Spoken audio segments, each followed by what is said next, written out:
America में पूरे 2023 तक दरें बढ़ने की कमेंट्री से बाजार मायूस। सेंसेक्स 500 पॉइंट नीचे, निफ्टी भी 18,500 के नीचे फिसला। सभी सेक्टरों में बिकवाली।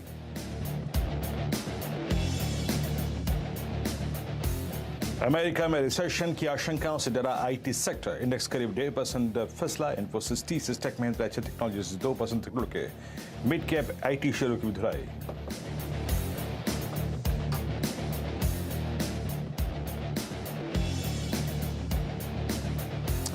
भारतीय बाजारों में बड़ी गिरावट की आशंका नहीं। सीएनबीसी आवाज से खास बातचीत में क्रेडिट स्विस के नीलकंठ मिश्रा ने कहा, 2023 में चुनिंदा सरकारी बैंक करते रहेंगे आउट परफॉर्म, लेकिन आईटी सेक्टर पर अंडरवेट की राय।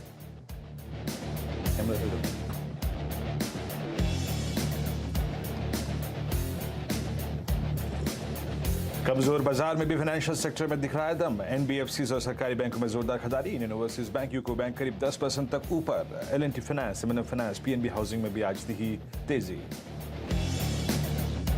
और ओएफएस के ऐलान के बाद आईआरसीटीसी में तेज गिरावट, करीब 5% टूटकर 680 रुपये प्रति 5% टूटा।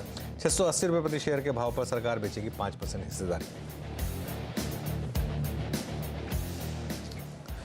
नमस्कार, स्वागत है आपका कमाई का अड्डा में। मैं हूं अनुज, मेरे साथ दिल्ली से जुड़ेंगे वीरेंद्र और अगले 1.5 घंटे में कोशिश करेंगे कि आपके लिए कुछ स्ट्रैटेजीज लेकर आएँ जिससे आपका पैसा बने मार्केट में। एक मार्केट पर एक वेरी गुड आफ्टरनून, एक ब्रीफ में एक व्यू दे देता हूं, उसके बाद निफ्टी और बैंक निफ्टी की डिटेल लेवल पर बात करेंगे।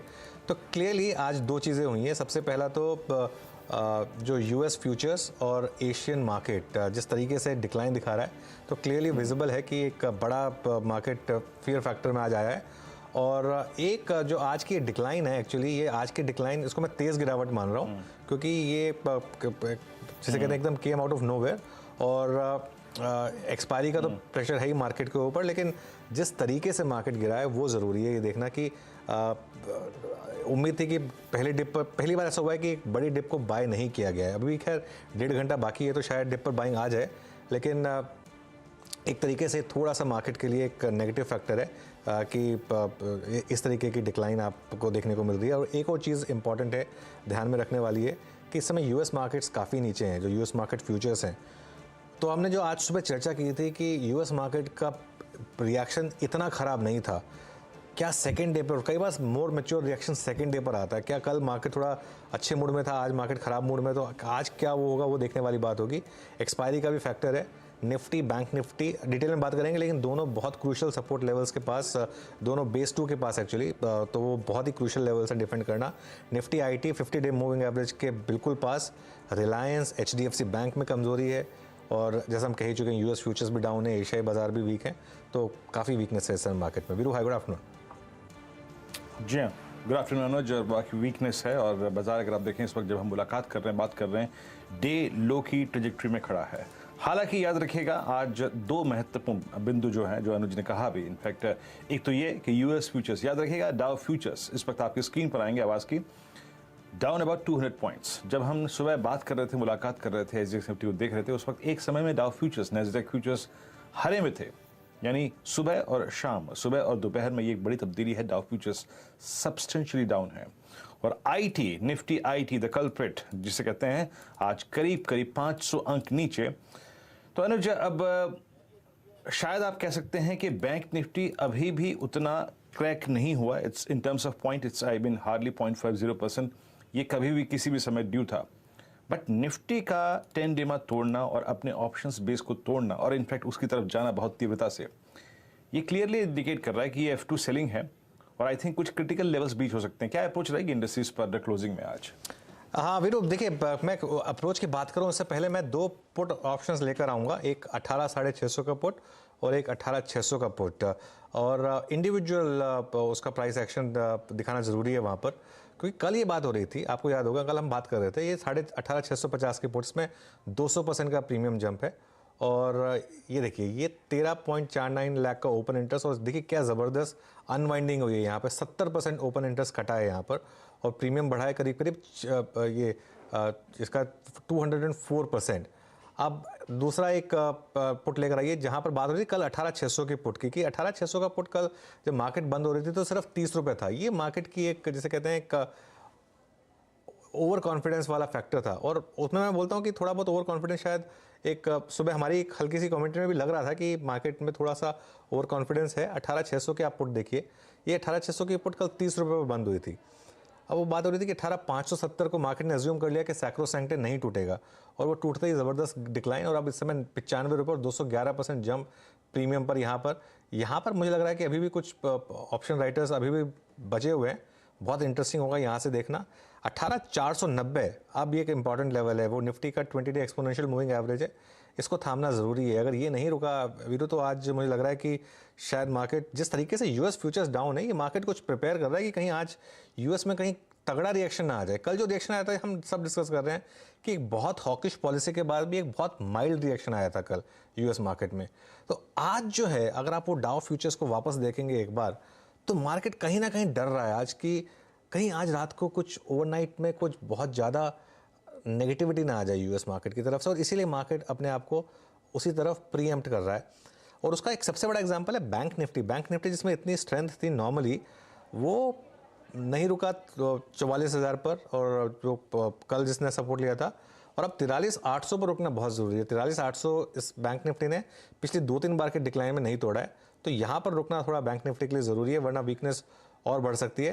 लेकिन मेरा एक जो सार है वो ये है कि मार्केट ने आज जो एकदम से मिड नून करेक्शन दिखाई, वो पूरी की पूरी तब दिखाई जब एकदम से यूएस फ्यूचर्स पलटे, और वहाँ पर पूरा सार है। वहाँ पर एक इशू ये आ रहा है कि क्या मार्केट ये अज्यूम कर रहा है कि आज रात को यूएस मार्केट में एक मैच्योर रिएक्शन आएगा कंपेयर टू कल मार्केट का रिएक्शन माइल्ड था, आज क्या बड़ा रिएक्शन आएगा, यही डर मार्केट को शायद सता रहा है। और थोड़ा सा एक्सपायरी का भी फैक्टर है, एक बार मार्केट गिरना शुरू होता है तो थोड़े स्टॉप लॉसेस ट्रिगर होते हैं।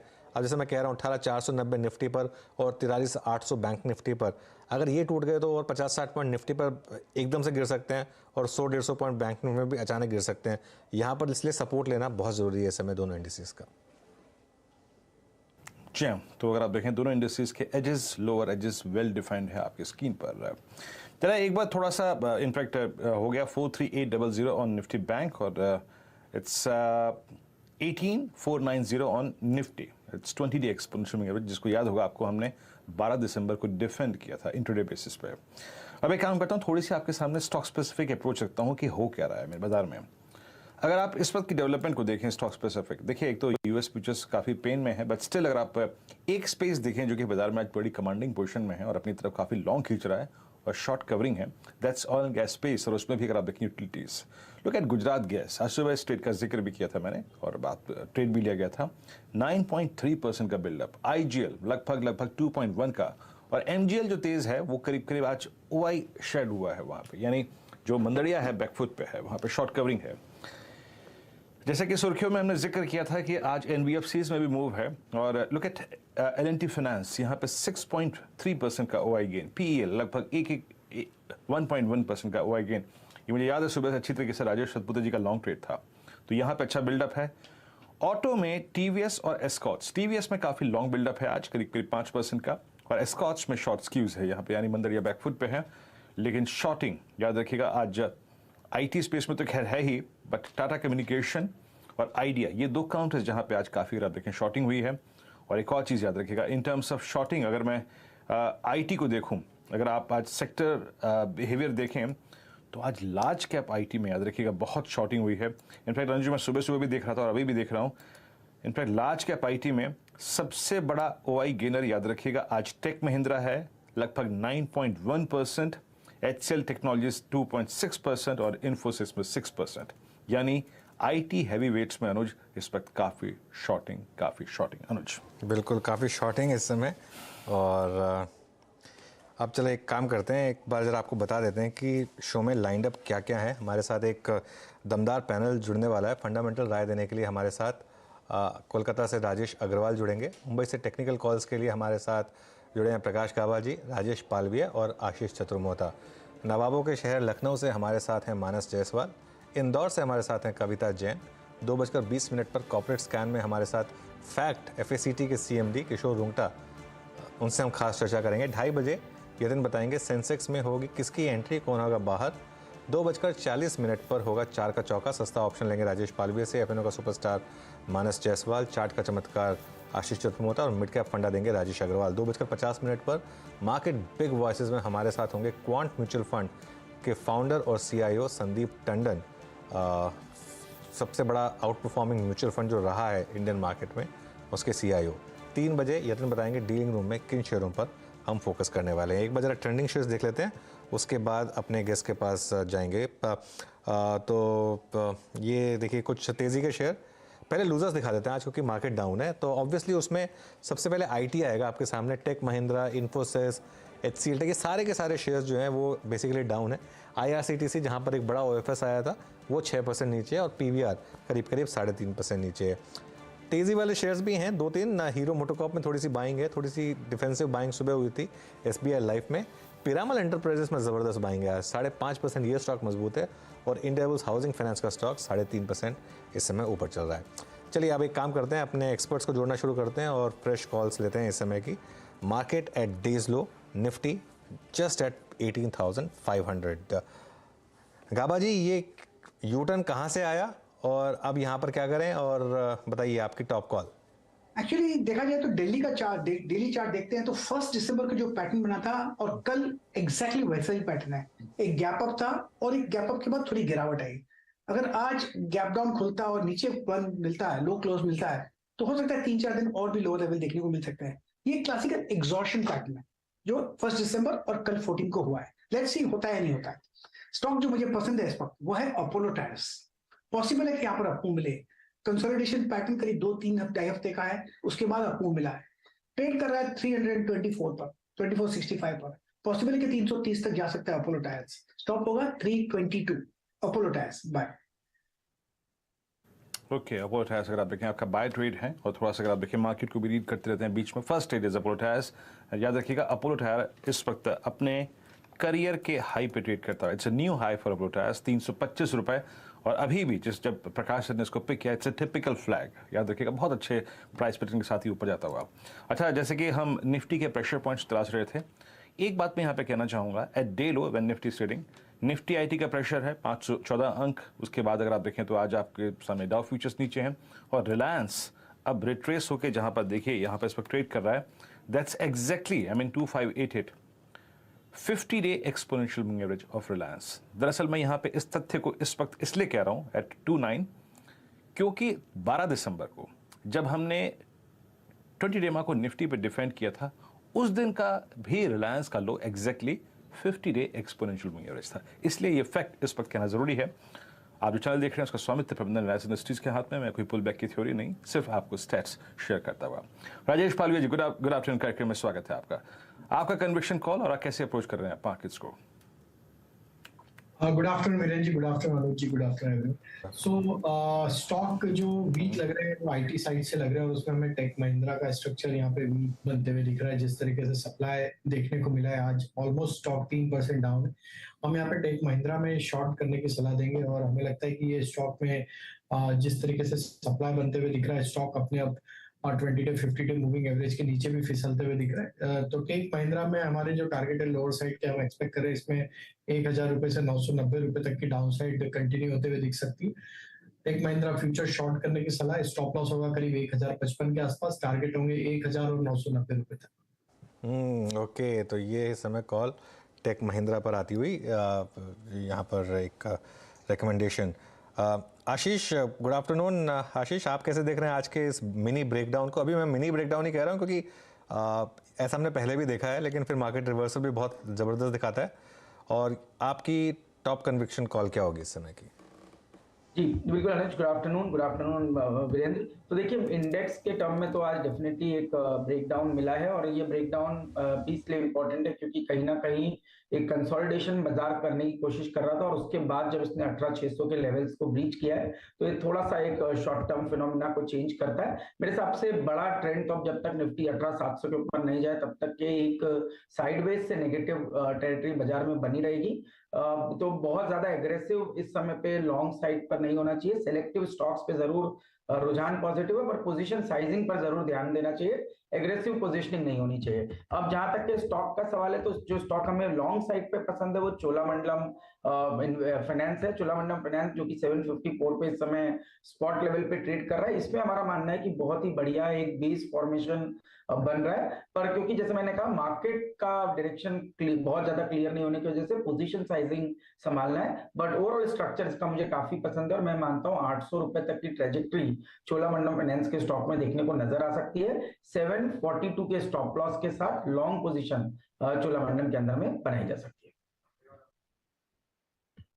चोला अगर आप देखें आपकी स्क्रीन पे 754.70 बहुत ही स्ट्रॉन्ग स्ट्रक्चर, हालांकि थोड़ा डे हाई से रिट्रेस हुआ है, लेकिन मेरे को याद आता है जब हम कल 10 कदमदार ट्रेड मैनेजर में मंत्रणा में थे कल अनुज जैन जी के साथ, 361 की अगर आप देखें वेल्थ मैनेजर थी वो, उनसे करी थी बात, उनकी भी एनबीएफसी में सबसे अगर आप देखें स्ट्रॉन्ग कॉल चोला थी, तो ये अच्छा करता हुआ। मानस गुड आफ्टरनून।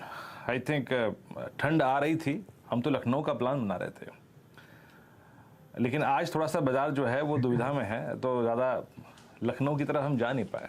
हम कहाँ मक्खन मलाई के बारे में सोच रहे थे हम।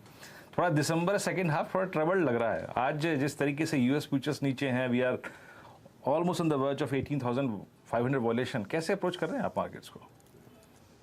देखिए, मार्केट में गिरावट जरूर है, लेकिन लखनऊ की ठंडक में कमी नहीं है। तो और आपको शायद आने वाले 10-12 दिनों में और बढ़िया ठंडक देखने को मिलेगी।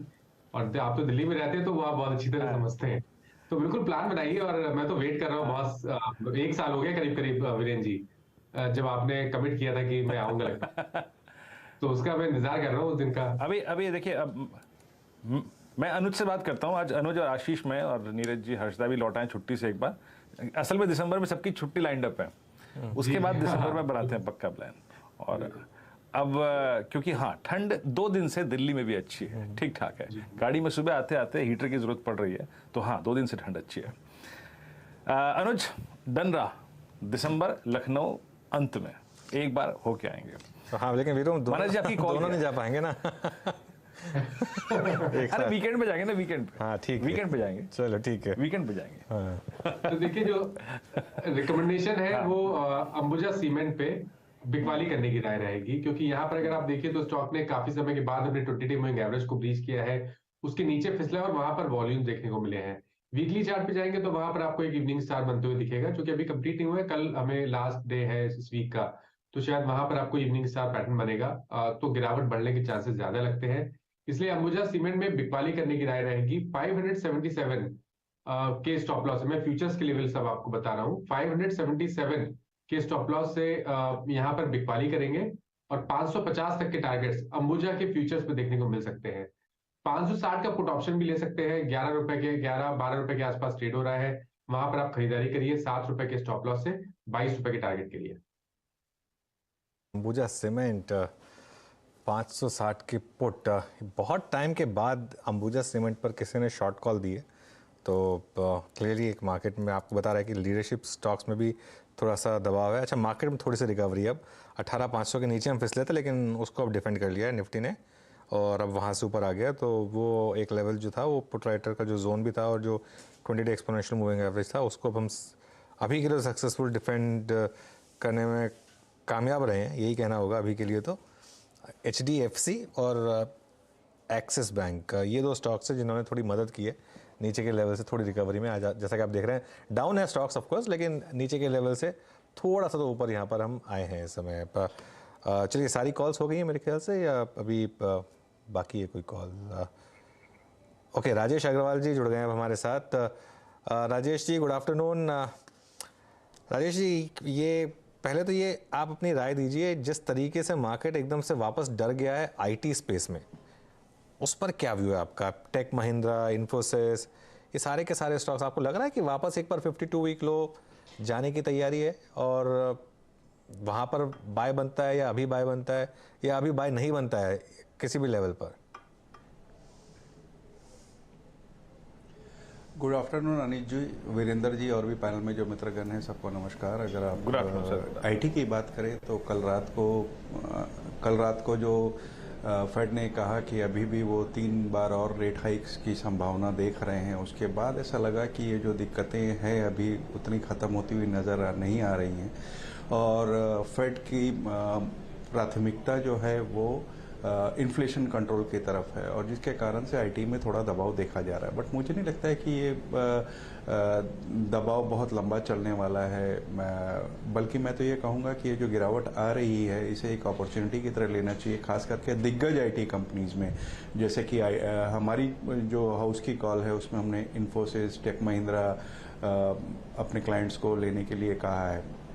कारण है, एक तो नंबर्स अच्छे आए थे, दूसरे इनके गाइडेंस भी बेटर थी और मुझे लगता है कि जो भी नेगेटिव्स थे ऑलरेडी प्राइस में डिस्काउंट हो चुके हैं और हो सकता है कि बाजार के कारण से कल निफ्टी अगर 100-150 पॉइंट 200 पॉइंट करेक्ट करता है तो जाहिर सी बात है कि सारे ही में दबाव दिखा जाएगा, वो जुदा मसला है। बट अगर फंडामेंटली किसी को मध्यम से लंबी अवधि के लिए पोजीशन बनानी हो तो इन स्टॉक्स में ध्यान रखा जा सकता है। और सबसे बड़ी बात है कि इन्फोसिस, टीसीएस ऐसे जो स्टॉक्स हैं ये अच्छा रिटर्न देते हैं, चाहे वो डिविडेंड के रूप में हो या बायबैक के रूप में हो। साल दर साल ये हमने कई पिछले सालों से होता हुआ देखा है। तो लंबी अवधि के निवेश के लिए मुझे लगता है कि ये गिरावट एक अपॉर्चुनिटी है। ओके, तो आपके अगर आप देखें कुछ हैवी वेट्स पे पॉजिटिव व्यूज हैं यहाँ पे। अगर आप देखें बतौर इन निवेशक, not exactly like a trader, आपको शायद फोकस तो नहीं करना, लेकिन हाँ थोड़ा इन्वेस्टर के तौर पे आपको थोड़ी बार्गेन बाइंग करने का मौका मिल रहा है तो करिए ज़रूर। अच्छा राजेश जी, एक स्टॉक आपके आते ही साथ इस कार्यक्रम में अच्छा मूव दे रहा है, मैं उस पर आपकी राय जानना चाहूँगा। लेट्स ब्रिंग बेक्टर्स फूड आपकी स्क्रीन पर। ये स्टॉक दरअसल गौर करना इसलिए भी ज़रूरी है since we are at the end of CY22, second half of CY22 इस स्टॉक को बिलोंग करता है। पोस्ट लिस्टिंग मुझे याद है इसका, अगर आप देखें लिस्टिंग प्राइस करीब 590-603 हुआ करता था। सिंक हुआ, लो लगाया करीब समझ लीजिए 250 रुपये का। आज ये स्टॉक 451 पे खड़ा है। आपकी रीडिंग है कुछ इस स्टॉक पे क्या राजेश जी? और इस मूव पर सेकेंड हाफ के जहां करीब 300 रुपये चला ये स्टॉक, आपका व्यू? देखिए, मुझे लगता है कि अगर किसी के पास नीचे की होल्डिंग है तो एक बार मुनाफा वसूली करनी चाहिए। अभी नहीं तो कम से कम 470-80 के लेवल से मुनाफा वसूली करने की सलाह रहेगी। जैसे आपने कहा नीचे से बहुत अच्छा स्विंग दिया है, लेकिन अगर आप देखें तो कारोबार उतना फैला हुआ नहीं है, बहुत कंसंट्रेटेड छोटे एरियाज में है। और मुझे नहीं लगता है कि जिस तरीके के वैल्यूएशन अब ये 450-500 के लेवल्स के बीच में हो जाएंगे वो जस्टिफाई करेंगे इस अप मूव को या लंबी अवधि के निवेशकों को लिए। गिरावट जिस टाइम में थी उस टाइम में बिल्कुल हमने कई बार खरीदारी की सलाह दी है, बट इस वक्त मैं समझता हूं कि अब ये उस लेवल पे आ गया है जहां पर भी लोगों को ये सोचना चाहिए कि थोड़ा मुनाफा वसूली करी जाए। थोड़ी मुनाफा वसूली की जाए। चलिए, मार्केट क्लियरली अब एक ऐसा लग रहा है कि एक बुलेट डॉज की है मार्केट ने। 18,500 को डिफेंड कर लिया है, अब 18,527, 526 निफ्टी पर, तो थोड़ा सा एक यहाँ पर एक कंफर्ट फैक्टर। और बैंक निफ्टी ने तो खैर 43,800 अब अच्छे से डिफेंड कर ही लिया है। तो एक थोड़ा सा एक स्केयर देने के बाद ये देखिए क्लियर, ये लास्ट ग्रीन बार है, ये रीजनेबली बड़ा ग्रीन बार है बैंक निफ्टी में और इसने निफ्टी को भी सपोर्ट किया है। तो अब ऐसा लग रहा है कि 18,500 होल्ड करना चाहिए निफ्टी को। और एक्सपायरी का फैक्टर अब शायद 3 बजे प्ले होगा, उस पर भी बात करेंगे। लेकिन इंटरेस्टिंगली 18,500 अभी के लिए तो निफ्टी ने डिफेंड किया ही है, तो इस पर बात करेंगे। अच्छा, कुछ देर में हमारे साथ एक मैनेजमेंट भी जुड़ने वाली है, उसकी बात भी करेंगे। लेकिन उससे पहले एक आध और स्टॉक पर बात कर लेते हैं जरा। एक बार जरा चार्ट लेकर आइए आप प्लीज़ पीवीआर का। पीवीआर में एक मिनी ब्रेकडाउन इस समय करीब 4% नीचे यहाँ पर। गाबा जी, एक बार जरा पीवीआर का चार्ट देखिए, कुछ कॉल यहाँ पर। यहाँ अपमूव बहुत बढ़िया मिला था जब दृश्यम रिलीज हुई थी, फिर एक अपमूव मिला करीब 1950-1930 के करीब चला गया। अब उसके बाद जो गिरावट आई है आज, मुझे लगता है ये थोड़ा 1-2 दिन चलेगी। ट्रेड करा 1840 का कोई स्टॉप लगा चले पीवीआर में, एक शॉर्ट ट्रेड बनता है। लोअर लेवल करीब 1750 to 1775 पॉसिबल है। तो यस, पीवीआर में थोड़ा एक डिप पॉसिबल है। ओके, पीवीआर में थोड़ा सा एक डिप पॉजिटिव है। अब एक काम करते हैं, अब एक मैनेजमेंट को जोड़ लेते हैं। बजट से पहले फर्टिलाइजर सेक्टर पूरे जोश में है। डीएपी और यूरिया के दाम में काफ़ी करेक्शन हो चुका है। नैनो यूरिया भी अब सप्लाई चेन का एक हिस्सा बन गया है। माना जा रहा है कि नैनो यूरिया आने वाले वक्त में पूरे सेक्टर के लिए एक गेम चेंजर साबित हो सकती है। फर्टिलाइजर सेक्टर के आउटलुक पर बात करने के लिए हमारे साथ जुड़ रहे हैं FACT के चेयरमैन और मैनेजिंग डायरेक्टर किशोर रुंगटा। रुंगटा जी, गुड आफ्टरनून, शुक्रिया जुड़ने के लिए हमारे साथ। तो पहले ये बताइए कि ये इस समय डिमांड कैसी है? क्या एक जो रिसेंट डिक्लाइन आई थी फर्टिलाइजर प्राइसेस में, उसकी वजह से डिमांड इंप्रूव हुई है? क्या आउटलुक लग रहा है आपको इस समय? सर, डिमांड तो देखिए ऐसा है, फर्टिलाइजर का डिमांड मोर और लेस सेम रहता है। क्योंकि प्राइस रॉ मटेरियल की प्राइस बढ़े या कम होए, गवर्नमेंट सब्सिडी दे देती है तो फार्मर्स को इसका इम्पैक्ट नहीं पड़ता है। तो मोर और लेस तो हम देख रहे हैं कि जो डिमांड जो है वो कांस्टेंट है और वो रहना भी चाहिए, क्योंकि ये फूड सिक्योरिटी का मामला है। तो हमारे हिसाब से डिमांड में ज़्यादा कोई फर्क नहीं है, डिमांड उतना ही है और सप्लाई भी एडिक्वेट है। और जो प्राइस का जो वेरिएशन आ रहा है, ऊपर नीचे हो रहा है, उसके लिए सरकार टाइम टू टाइम सब्सिडी को रिवाइज कर देती है, तो इसका इम्पैक्ट फार्मर्स को नहीं जाता। ओके अच्छा, ये मैंने एक जब इंट्रोड्यूस किया सेगमेंट को तो मैंने एक नैनो फर्टिलाइजर्स की जो बात की थी, क्या आप भी मैन्युफैक्चर कर रहे हैं उसको और इन्वेस्टमेंट कर रहे हैं वहाँ पर? किस तरीके का कंट्रीब्यूशन देखते हैं आप वहाँ से? नानो यूरिया का इन्वेस्टमेंट तो अभी हमने नहीं किया है, लेकिन क्योंकि ये इफ्को ने इसको इन्वेंट किया हुआ है, इफ्को नानो यूरिया बना रहा है और उसको दे रहा है। अभी ये डिसीजन लिया गया है कि इसकी जो टेक्नोलॉजी है ये आरसीएफ को, एनएफएल को और एफएससीटी को, तीनों को दिया जाएगा। तो जब कोई बार टेक्नोलॉजी एग्रीमेंट हमारी साइन हो जाती है इफ्को के साथ, तो हम भी इस प्लांट को लगाने का सोच रहे हैं, लेकिन फिलहाल खाली इफ्को इसको बना रहा है, उसको बेच रहा है। ओके, फॉर द टाइमिंग अगर आप देखें तो शायद अभी फैक्ट के पास इस संबंध में अगर आप देखें कोई अपडेट नहीं है। आई मीन बातचीत चल रही है। सर मैं ये पूछना चाहूँगा एग्जैक्टली जो ये फर्स्ट हाफ गुजरा, आई मीन उसमें वॉल्यूम्स किस प्रकार के रहे और स्पेशली सर सेकेंड हाफ के लिए आपका आउटलुक क्या है? वॉल्यूम्स कितने ग्रोथ रजिस्टर कर पाएंगे आप लोग? सर देखिए ऐसा है, आप मेरी कंपनी के बारे में बात कर रहे हैं या फर्टिलाइजर इंडस्ट्री की बात कर रहे हैं? नहीं, मैं सिर्फ फैक्ट के बारे में बात कर रहा हूँ सर। मैं अभी ये पूरी डिस्कशन सिर्फ आप तक सीमित रखी हुई है सर। हाँ, तो ये अगर ऐसा है कि हमारा प्रोडक्शन टारगेट है जो हम लोग 10 लाख टन बनाने वाले हैं, 10.5 साढ़े 10 लाख, हमने ऑलरेडी 5 लाख टन बना दिया है फर्स्ट हाफ में और दूसरा 5 लाख टन बनेगा सेकेंड हाफ में। और आज के दिन में पोजीशन ये है कि हमारे प्लांट में कोई भी स्टॉक नहीं है, जितना हम बना रहे हैं उसको हम डिस्पैच करके बेच दे रहे हैं। तो हमारे हिसाब से तो आउटलुक हमारा बहुत अच्छा है, क्योंकि हमारा मार्केट खाली साउथ में है। साउथ में बोलने से तेलंगाना, कर्नाटका, आंध्रा, तमिलनाडु एंड केरला, यहाँ पे रिक्वायरमेंट काफी अच्छा है और हमें उम्मीद है कि जितना भी हम 5 लाख टन बनाने वाले हैं ये पूरा का पूरा माल बिक जाएगा। यस ओके अच्छा रुंगटे साहब, ओके ये ठीक है। वॉल्यूम्स के बारे में अगर आप देखें आपने गाइडेंस भी दी और आई थिंक बीते समय के बारे में टिप्पणी भी की। इस CY22 में सबसे मुश्किल अगर आप देखें, आई मीन एक केमिकल इंडस्ट्री के लिए, फर्टिलाइजर इंडस्ट्री के लिए और सिरेमिक इंडस्ट्री के लिए रहे गैस प्राइसेस। सर एग्जैक्टली आपका कोई लॉन्ग टर्म कॉन्ट्रैक्ट किया है आपने regarding the supply at substantial lower rate from gas companies? अभी क्या स्थिति है और मार्जिन की स्थिति इसके चलते क्या रहेगी? आप सही बता रहे हैं कि गैस का प्राइस तो बहुत ज्यादा वोलेटाइल रहा है इस बार, और अभी भी आप देखेंगे तो स्पॉट प्राइस जो था वो $70 तक चला गया था और अभी घट के $30-35 में भी आ गया है। लेकिन एफएससीटी ने लॉन्ग टर्म कॉन्ट्रैक्ट किया हुआ है इंडियन ऑयल के साथ में, तो हम लोग को गोरगोन गैस लॉन्ग टर्म सप्लाई के हिसाब से मिल रहा है और आज के दिन में जो हमको जो गैस मिल रहा है वो $18-19 के आसपास मिल रहा है। तो हमें काफी नीचे भाव में मिल रहा है स्पॉट प्राइस की वजह से। तो हमारा जो कॉन्ट्रैक्ट है इंडियन ऑयल के साथ में ये करीबन 5 साल के लिए है, तो हम लोग 5 साल के लिए तो सेक्योर्ड है जहां तक गैस की सप्लाई का सवाल है। ओके ठीक है। अच्छा कुछ बकाया बाकी है क्या आपका गवर्नमेंट से सब्सिडी का? देखिए गवर्नमेंट का ऐसा है ना कि जब हम माल बेचते हैं उसके बाद में हमको पोस्ट सेल करना पड़ता है, तो जब तक पोस्ट सेल नहीं होता है तो हम क्लेम रेज नहीं कर सकते। तो ये हमारा पाइपलाइन में तो हमेशा रहेगा, मतलब ये तो सिस्टम में इनबिल्ट है। तो आज के दिन में हमारे 150 से 200 करोड़ रुपए पेंडिंग है गवर्नमेंट ऑफ इंडिया से लेने का।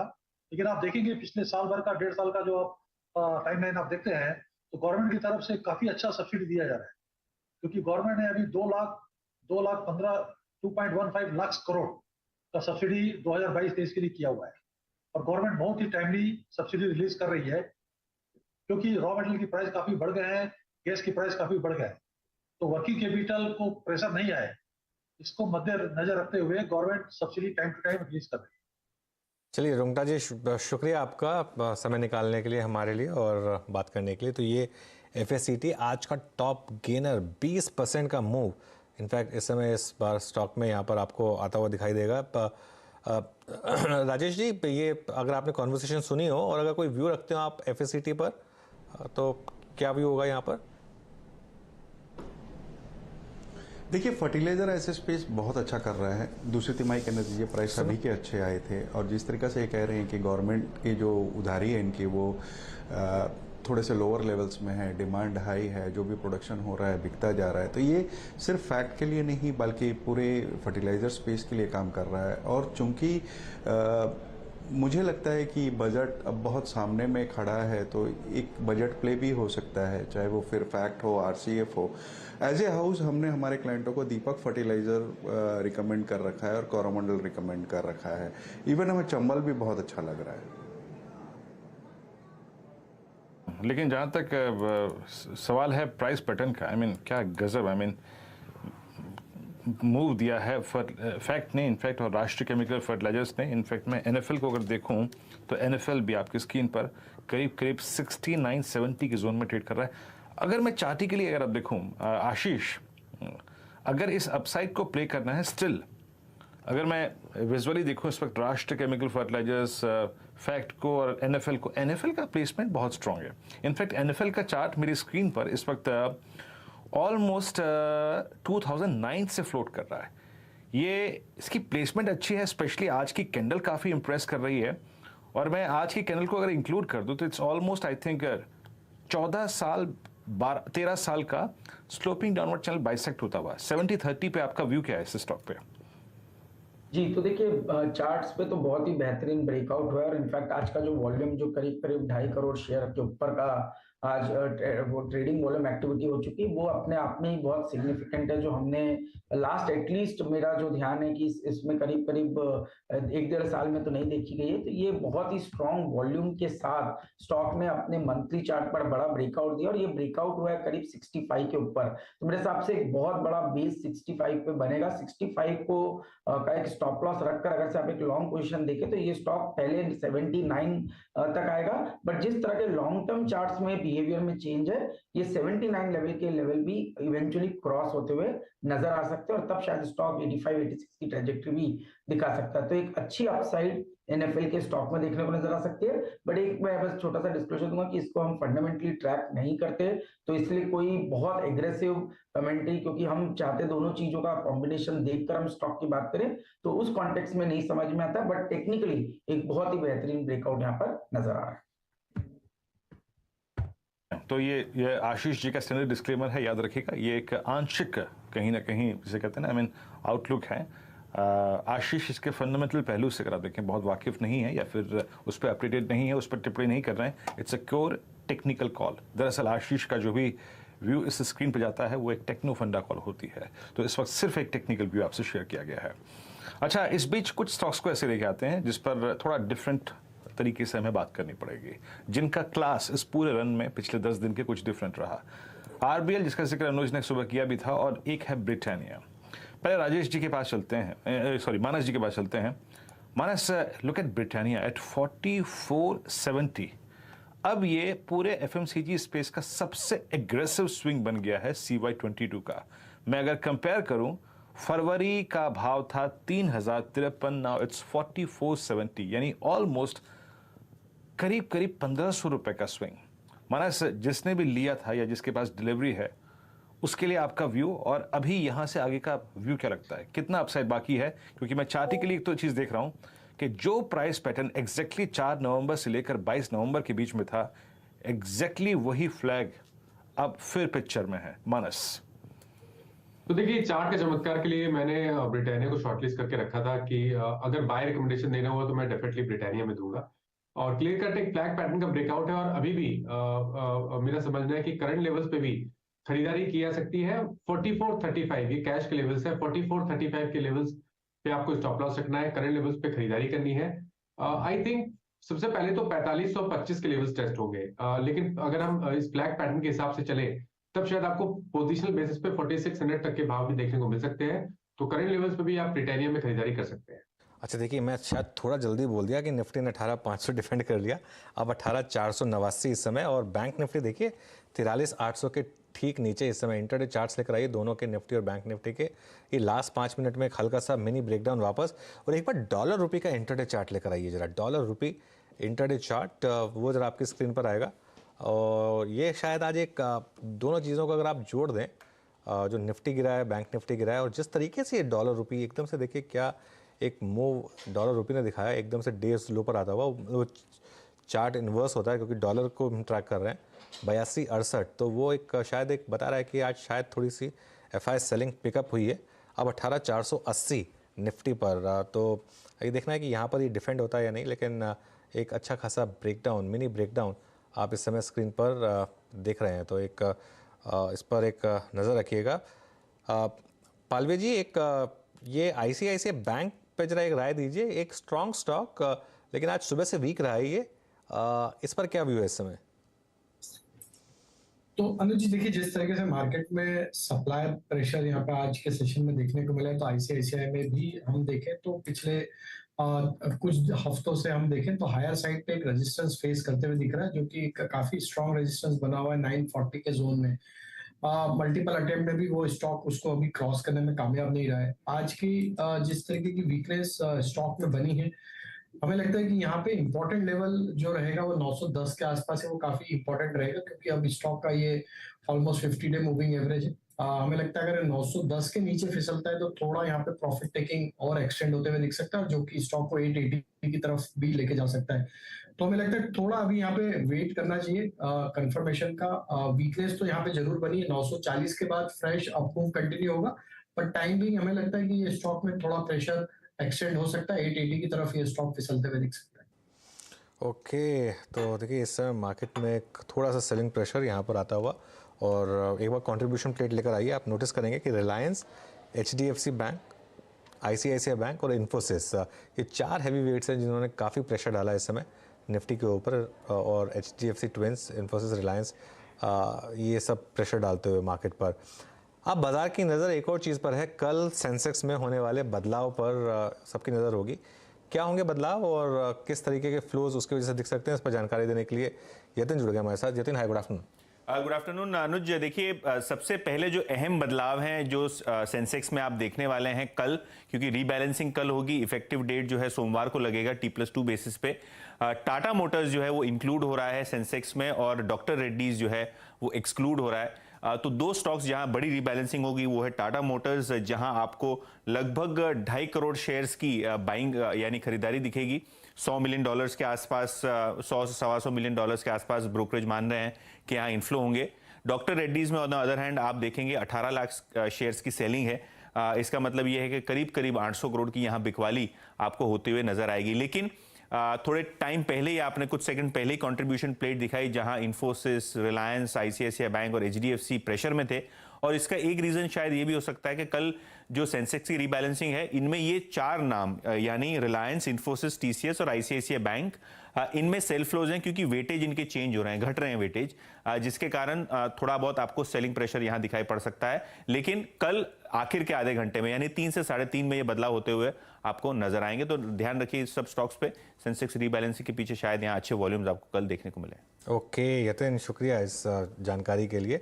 तो सेंसेक्स की रीबैलेंसिंग का एक इम्पैक्ट मार्केट में इस समय ज़रा नज़र रखिए। अब जो हो रहा है निफ्टी में आज डाउन साइड पर कमाल, 18,500 के अब हम नीचे हैं, 18,475 इस समय निफ्टी। और बैंक निफ्टी में एक आज मुझे लग रहा है कि काफ़ी लोग फंसे हैं बैंक निफ्टी में, क्योंकि एक बार वो नीचे का लेवल टूटा कल का लो, उसके बाद से लगातार वन वे डिक्लाइन। 43,800 पर भी सपोर्ट नहीं, 43,760 यहाँ पर, 18,450 की पुट करीब करीब 6 रुपये पर। तो देखना होगा कि यहाँ पर किस तरीके के मूव्स आगे जाकर बनेंगे। लेकिन एक काम करते हैं, अब मेरे ख्याल से राजेश जी वापस जुड़ गए हमारे साथ। राजेश जी, ये जो सेंसेक्स इंक्लूजन है थोड़ा सरप्राइजिंग था, हालांकि टाटा मोटर्स, यहाँ पर क्या व्यू है आपका? देखिए, जो आंकड़े आ रहे हैं वो ठीक ठाक आ रहे हैं। कंपनी का नज़रिया भी है कि लॉन्ग टर्म में डेट रिड्यूस कर देंगे। हालिया ऐसी खबर भी आई कि टाटा टेक्नोलॉजीज का आईपीओ आएगा, लेकिन मुझे नहीं लगता कि बहुत जल्दबाजी में इसमें फंडामेंटली कोई चेंज आएगा, क्योंकि जो दिक्कतें हैं वो चाहे जेएलआर को लेकर के हो या दूसरी चीज़ों को, अभी भी बनी हुई है। तो मुझे लगता है कि कोई अपसाइड आता है, शॉर्ट टर्म के प्लेयर्स की बात कर रहा हूँ, कि कोई अपसाइड आता है तो वहाँ पे एक बार मुनाफा वसूली करनी चाहिए। लंबी अवधि में अच्छा स्टॉक है, लेकिन इस वक्त हमारी जो राय है auto space as a whole में हम बजाज ऑटो और मारुति पे ही बाई की कॉल दे रहे हैं। इस पे होल्ड की कॉल है, किसी के पास हो और ये स्टॉक यहाँ से 10-12% की मूव देता है आने वाले 2 क्वार्टर्स में, तो वो वहाँ पे मुनाफा वसूली करनी चाहिए। इस वक्त नई खरीदारी की इसमें कोई सलाह नहीं है। क्योंकि जो टाटा टेक्नोलॉजीज का आईपीओ भी आएगा वो 4,000-5,000 करोड़ के अंदर ही आना चाहिए, और इनका जो डेट है वो अभी भी 48,000 करोड़ के आसपास खड़ा है, तो क्योंकि बहुत ज़्यादा फर्क उसमें पड़ने वाला नहीं है। ओके, आपका अगर आप देखें व्यू यहाँ पे टाटा मोटर्स पे, बजाज ऑटो आपका अगर आप देखें एक टॉपिक रहेगा अलॉन्ग विद मारुति। ऑटो में सिर्फ राजेश जी के 2 ही व्यू हैं ये इस वक्त लॉन्ग साइड पे। मीनवाइल आपका निफ्टी पर 20 डे एक्सपोनेंशियल मूविंग एवरेज गया। इस स्वेलिंग प्रेशर में अगर आप देखें तो आपने वॉलेट कर दिया 20 डे एक्सपोनेंशियल मूविंग एवरेज। अब ये बात का जिक्र मैं इसलिए यहाँ पे कर रहा हूँ क्योंकि अब यानी 17 अक्टूबर को ये जो हमारा अपस्विंग शुरू हुआ था, जब हम करीब करीब आप समझ लीजिएगा कि 17,200 से 18 ऑलमोस्ट 800 देख के आए, 900 देख के आए। इस पूरे टाइम फ्रेम मात्र 4 सेशन में हमने 2 बार 20 डेमा को वॉलेट कर दिया, यानी इस समय अवधि में ये पहली बार ऐसा हुआ कि 2 कंसेक्यूटिव अगर आप देखें 20 डेमा के वॉलेशंस आए हैं। ऑल्दो अभी क्लोजिंग देखना बाकी है, बट स्टिल आई मीन आपने उसको एक बार वॉलेट कर दिया तो कर दिया। कविता जैन हमारे साथ जुड़ चुकी हैं बातचीत करने के लिए। अब कविता जी गुड आफ्टरनून कार्यक्रम में स्वागत है। प्रेशर है, डेफिनेटली है, और जब एक्सपायरी के दिन पुट राइटर्स का कन्विक्शन खराब होता है तो वो थोड़ा पेन एक्सटेंड करता है अगले कुछ दिनों तक। आपका व्यू मार्केट्स पे और आपका कॉल इस वक्त का। Yeah, very good afternoon, Virenji. Good afternoon, everyone. Yes, you're very correct. Is like Nifty ने अपना 20 डेमा आज तोड़ा है, बट आज एक एक्सपायरी प्रेशर भी है और हम देख रहे हैं कॉल राइटर्स भी अपनी कमांड कर रहे हैं और पुट राइटर्स में कन्विक्शन नहीं दिख रहा है निफ्टी। ऑल्दो बैंक निफ्टी पर हमारा 20 डेमा अभी सिक्योर है, बट वहां भी कॉल राइटर्स ने अपनी पोजीशन बनाए हुए हैं। सो पॉसिबल है कि हम 1 या 2 दिन फर्दर ये करेक्टिव मोड में मार्केट को देखें, बट मेरा जो नजरिया सिंस अभी मेजर ब्रेकडाउन मुझे बैंक निफ्टी पर नहीं दिखा है, still not on the shorting side right now. हम कोशिश कर रहे हैं फर्टिलाइजर पैक और बजट थीम को ध्यान में रखते हुए कुछ स्टॉक पिकिंग करने की मीनवाइल इन दिस करेक्शन। सो यहाँ कोरोमंडल इंटरनेशनल, इसका चार्ट सेटअप काफी साउंड है और वीकली चार्ट पर आप देखें तो अपने एवरेजेस को निकालते हुए और डेली चार्ट एक अच्छे इनगल्फिंग फॉर्मेशन के बाद एज फॉलो थ्रू बाइंग दिखा रहा है 3-4 दिन की गिरावट के बाद। स्लैंडिंग ट्रेंड लाइन जो आप देख रहे हैं 1080 से जिस तरीके से इसने करेक्शन लिया था, उस स्लैंडिंग ट्रेंड लाइन का ब्रेकआउट भी आते हुए दिखता है इस काउंटर पर। तो मुझे लगता है ये नॉट ओनली फॉर इंट्राडे, थोड़ा सा पोजिशनल नजरिया रखें तो डिक्लाइन अप टू 950 तक आप इसे बाइंग करें, और जो लोग ट्रेड के पर्सपेक्टिव से अभी पकड़ना चाह रहे हैं तो 955 का एक स्टॉप लॉस मेंटेन करना चाहिए। मुझे लगता है ऊपर में 990 तक के लेवल्स इस पर आते हुए दिखेंगे। टिल टाइम जब तक ये अपने 950 के लेवल्स को संभाले हुए हैं, मुझे लगता है डिक्लाइन कोरोमंडल में बाय की तरह देखना चाहिए। पोजिशनली मुझे लगता है ये दोबारा 1016 के लेवल्स की तरफ बढ़ता हुआ दिख रहा है। ओके, कोरोमंडल अगर आप देखें तो आपकी कॉल है। इस बीच अनुज मार्केट्स एट डे लो 18,470 20 डेमा गया, साथ ही साथ आपका बैंक निफ्टी अब पुट राइटर्स का जो सबसे स्ट्रॉन्ग कन्विक्शन जोन था उसके नीचे फ्लोट करता हुआ, और डाउ जोन्स फ्यूचर्स अनुज अब करीब करीब समझ लीजिएगा कि 250 अंक नीचे, यानी एक्सपायरी डे में आई थिंक अनुज ये वॉल्यूशन पुट राइटर्स के जोन्स का वॉलेट होना एक्सपायरी डे पर थोड़ा पेनफुल रह सकता है। बिल्कुल वीरो, और देखिए एक डॉलर रुपये देखिए वो खासतौर से बहुत इंपॉर्टेंट है। 82.73 इस समय डॉलर रुपये, मैं उसको इसलिए जोड़ रहा हूँ क्योंकि ये बहुत इंपॉर्टेंट फैक्टर है मार्केट के लिए। ये सिर्फ जो आज की जो डिक्लाइन है ये सिर्फ एक एक्सपायरी रिलेटेड मुझे लग नहीं रही है। एक्सपायरी एक मियर कोइंसिडेंस है। ये आज एक शायद ये जिस तरीके से रुपये ने मूव किया है एक शायद एक इंडिकेशन है कि एक करेक्शन की स्टार्ट हुई है। और देखिए मूविंग एवरेजेस की खैर बात होती रहती है वो अलग साइड पर, लेकिन एक मार्केट का प्राइस बिहेवियर इंपॉर्टेंट होता है। किस तरीके से मार्केट बिहेव कर रहा है वो इंपॉर्टेंट होता है। कल जिस तरीके से यूएस मार्केट ने बिहेव किया वो एक कॉन्फिडेंस दे रहा था कि ठीक है एक फेड ने कुछ बोला है लेकिन मार्केट अब उसको ज़्यादा तवज्जो नहीं दे रहा है। लेकिन आज जिस तरीके का फ्यूचर्स का बिहेवियर है, अगर आज रात को मार्केट यूएस का बहुत ज़्यादा गिरा और देखिए विक्स भी आज काफ़ी दिनों के बाद ऊपर आया है, तो विक्स में भी एक साइंस है बॉटमिंग आउट के। तो जिस तरीके मार्केट लीडिंग स्पेस जो है बैंक निफ्टी अब वो मार्केट के इस डिक्लाइन को लीड कर रहा है। तो ये जो सारे फैक्टर्स हैं ये जिस तरीके से इस समय एक काम कर रहे हैं ये आपको इंडिकेट कर रहे हैं कि शायद एक करेक्शन की शुरुआत हो चुकी है। बाय ऑन डेप्स चल रहा है अब तक ठीक है, हो सकता है ये डिप भी बाय हो जाए और 2 दिन के बाद लगे कि ये अच्छी डिप थी बाय करने की, लेकिन आज मार्केट ने एक इंडिकेशन दिए है कि एक शायद पहली एक डिसेंट करेक्शन के लिए मार्केट अब तैयारी कर रहा है। अच्छा, अगला लेवल टू वॉच निफ्टी पर बाय द वे होगा 18,200 का करीब, वो 50 डे एक्सपोनेंशियल मूविंग एवरेज है निफ्टी का। 18,180 18,190 हिस्टोरिकली एक इंपॉर्टेंट सपोर्ट रहा है मार्केट के लिए, तो वो एक सपोर्ट लेवल होगा वॉच आउट करने के लिए। लेकिन सुबह तो खैर कल्प्रिट था आईटी, इस समय सेकंड हाफ का कल्प्रिट है बैंक निफ्टी। अब सेकंड हाफ में आप आईटी को ब्लेम नहीं कर सकते, सेकंड हाफ में जो ब्लेम आ रहा है पूरा का पूरा ये आ रहा है बैंक निफ्टी की वजह से। बैंक निफ्टी अब 43,700 को भी ब्रेक कर रहा है। अच्छा, वो 18,450 की पुट एक बार जरा लेकर आइए, मैंने जिसका रेफरेंस दिया था आपको कि 6 रुपये पर थी वो पुट। अब देख लेते हैं वो कहाँ पर ट्रेड कर रही है। और 2 एक्सपायरी पहले भी मार्केट ने आपको एक बहुत अच्छी एक स्विंग दी थी अपसाइड पर, इस समय वो स्विंग आपको डाउन साइड पर मिल रही है। अब 18,447 वो 6 रुपये वाली पुट अब देखिए हो गई, हाँ अब ये देखिए हो गई 16 रुपये की। ये 6 रुपये की थी जब मैंने वो इसका जिक्र किया था कि 18,450 की पुट पर ध्यान रखिएगा, क्योंकि मार्केट में क्लियरली एक इस समय ब्रेकडाउन विजिबल है। गाबा जी, निफ्टी में अगर कोई लॉन्ग है इस समय तो बने रहे या बस अब मार्केट ने वार्निंग दे दी निकलने की? मुझे तो वार्निंग दे दी, मुझे कल का पैटर्न कल देखा नहीं था, लेकिन 1 दिसंबर का पैटर्न और कल का पैटर्न सिमिलर है। अगर आज लोअर क्लोज मिलता है तो जरूर निकल जाना चाहिए, 3 4 5 दिन पॉसिबल है कि डाउन मिले, लॉन्ग से तो निकल जाना चाहिए। फिर जो देखें जो होता है वो देखें, मिस हो गया तो मिस हो गया अपॉर्चुनिटी, ठीक है, लेकिन यहाँ पर प्रिकॉशन की जरूरत है। You are right, absolutely correct. Okay, चलिए आज काफ़ी ब्रेकडाउन है एक्चुअली। इवन नॉर्मली अगर आप पिवट पॉइंट्स ड्रॉ करें तो मार्केट S2 और S3 सपोर्ट 2 और सपोर्ट 3 के बीच में तो खैर सपोर्ट ले ही लेता है। आज सपोर्ट 3 पर भी उसने सपोर्ट नहीं लिया है, तो एक क्लियरली एक आपको देखो। और एक बार आप फ्यूचर्स वापस लेकर आइए, अगर उसके फ्यूचर्स के आंकड़े अगर हम दिखा सकते हैं एक बार, तो डाउ फ्यूचर्स के आंकड़े एक बार जरा फिर वापस लेकर आते हैं और देखते हैं वहाँ पर इस समय क्या मूव हो रहा है। क्लियरली प्रेशर तो है इस समय यूएस मार्केट में। अच्छा, एक चीज़ जो मार्केट के फेवर में है कि अभी भी डॉलर इंडेक्स में कोई बहुत ज़्यादा प्रेशर नहीं आया है। वो एक देखने वाला आंकड़ा होगा कि डॉलर इंडेक्स, हालांकि डॉलर रुपी अपने आप वीक हो रहा है, लेकिन डॉलर रुपी पर कोई खास प्रेशर है नहीं यहाँ पर। तो देख लेते हैं। चलिए बीरो, फिर क्या 4 का चौका की शुरुआत करें? जी हाँ, 4 का चौका की शुरुआत करते हैं अनुज। और यहाँ पर ट्रेड्स क्या क्या हैं, कौन कौन देगा, ये आपकी स्क्रीन पर रखता हूँ। राजेश पालविया जी के सौजन्य से सस्ता ऑप्शन आएगा, याद रखिएगा, कुछ देर में वो सस्ता ऑप्शन देंगे।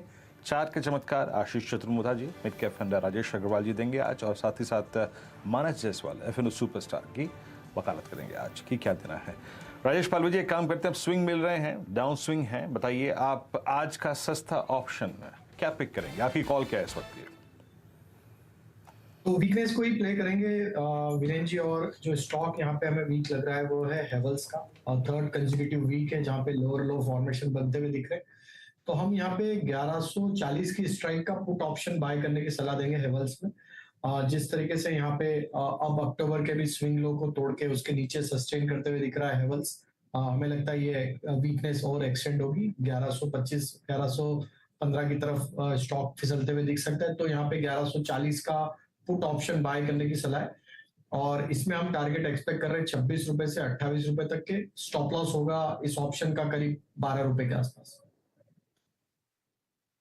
ओके, हेवल्स की पुट याद रखिएगा, ये वाइट गुड सेगमेंट का सेगमेंट वो सेगमेंट है जो कि बाजार की तेजी में रत्ती भर पार्टिसिपेट नहीं कर रहा था। और आप जनाब जब पुट लेने की बात कर रहे हैं राजेश पालवी जी, याद रखिएगा CY22 के सेकेंड हाफ के सबसे लोएस्ट लेवल पे ट्रेड करता हुआ Havells at day low, Havells at 6 month low put option की वकालत की गई है राजेश पालवी जी द्वारा। करीब 1140 के put option for a possible target of 2628, 17 रुपए 70 पैसे पे ये पुट ऑप्शन ट्रेड करता हुआ। FNO सुपरस्टार मानस जी, बताइए क्या पिक कर रहे हैं आप? अब पे एक सेल रिकमेंडेशन है, क्योंकि बाटा में देखिए तो 1668 के आसपास एक सपोर्ट था, लेकिन स्टॉक ने उसको ब्रीच किया, उसके नीचे फिसला है, वहां पर वॉल्यूम देखने को मिले, और ये कंसोलिडेशन के बाद का ब्रेकडाउन है।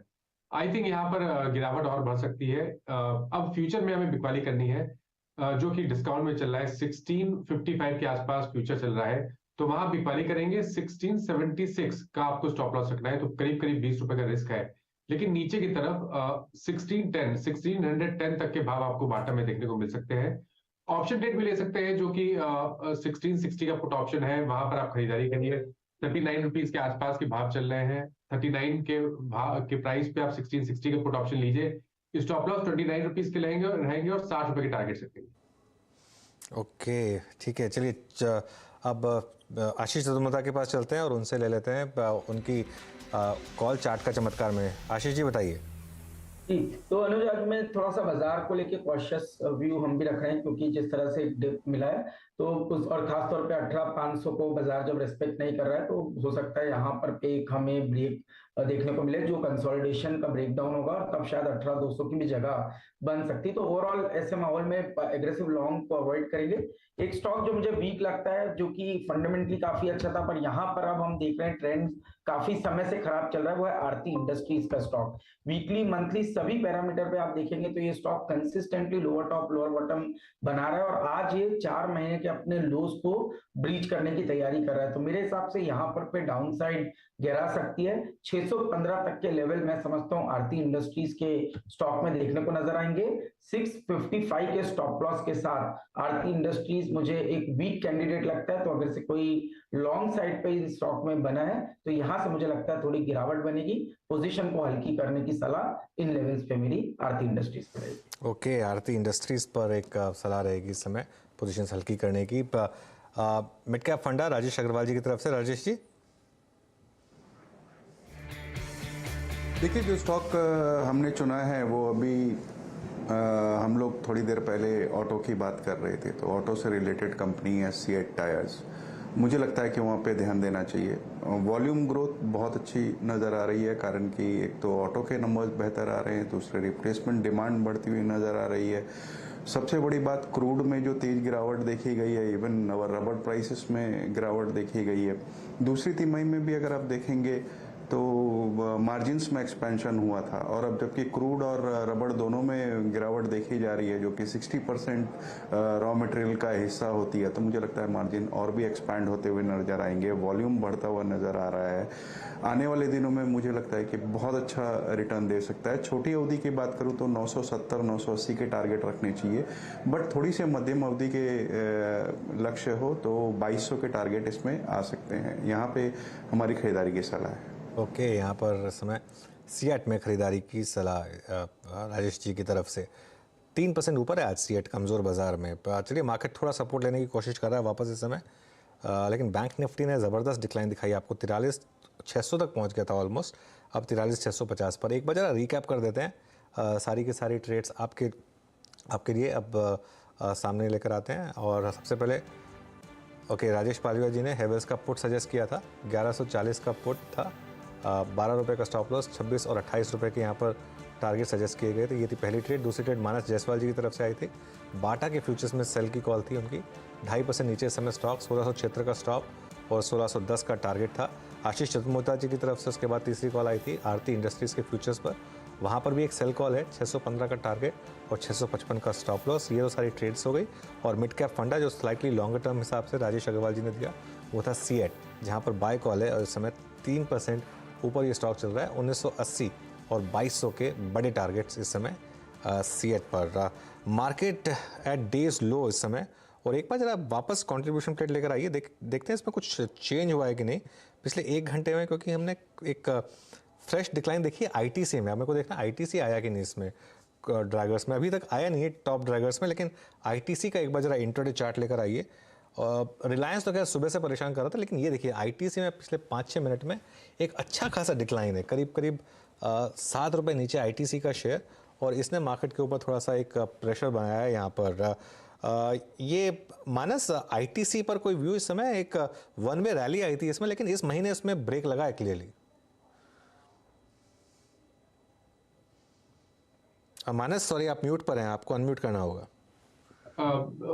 देखिए, मैं कह रहा हूँ कि आईटीसी में अभी मेरे ख्याल से 4 हफ्ते पहले एक बड़ी गिरावट देखने को मिली थी। 355 से लेकर 335 तक की गिरावट देखने को मिली। उसके बाद हम करीब 4 हफ्ते से कंसोलिडेशन देख रहे थे। एक मूव मिला था पिछले 3-4 दिनों में, लेकिन स्टॉक ऊपर सस्टेन नहीं हो पाया, और जब अब गिरावट देखने को मिल रही है तो 50-डे मूविंग एवरेज के नीचे प्राइस फिसल गया है। मेरा समझना है कि अब नई बिकवाली देखने को मिलेगी, जिसमें 100-डे मूविंग एवरेज टेस्ट हो सकते हैं, जो कि 324-25 रुपए के आसपास है। तो बिकवाली करने की सलाह रहेगी आईटीसी में। अगर आप बिकवाली करंट लेवल्स पे कर रहे हैं तो कैश के लेवल ध्यान रखिए। 343 का आपको स्टॉप लॉस रखना है। करंट लेवल्स पे बिकवाली करिए। 330 पहला और उसके बाद 324 तक के भाव आपको देखने को मिल सकते हैं आईटीसी में। ओके आपकी स्क्रीन पे आईटीसी अगर आप देखें डेलो पे ट्रेड करता हुआ और करीब करीब 338 बहुत दिनों बाद आईटीसी अगर आप देखें 340 की रेंज के नीचे डिसाइसिवली ट्रेड करता हुआ। अच्छा और कुछ काउंटर्स जो कि थोड़ा सा प्रेशर फील कर रहे हैं। Let's bring Oberoi realty.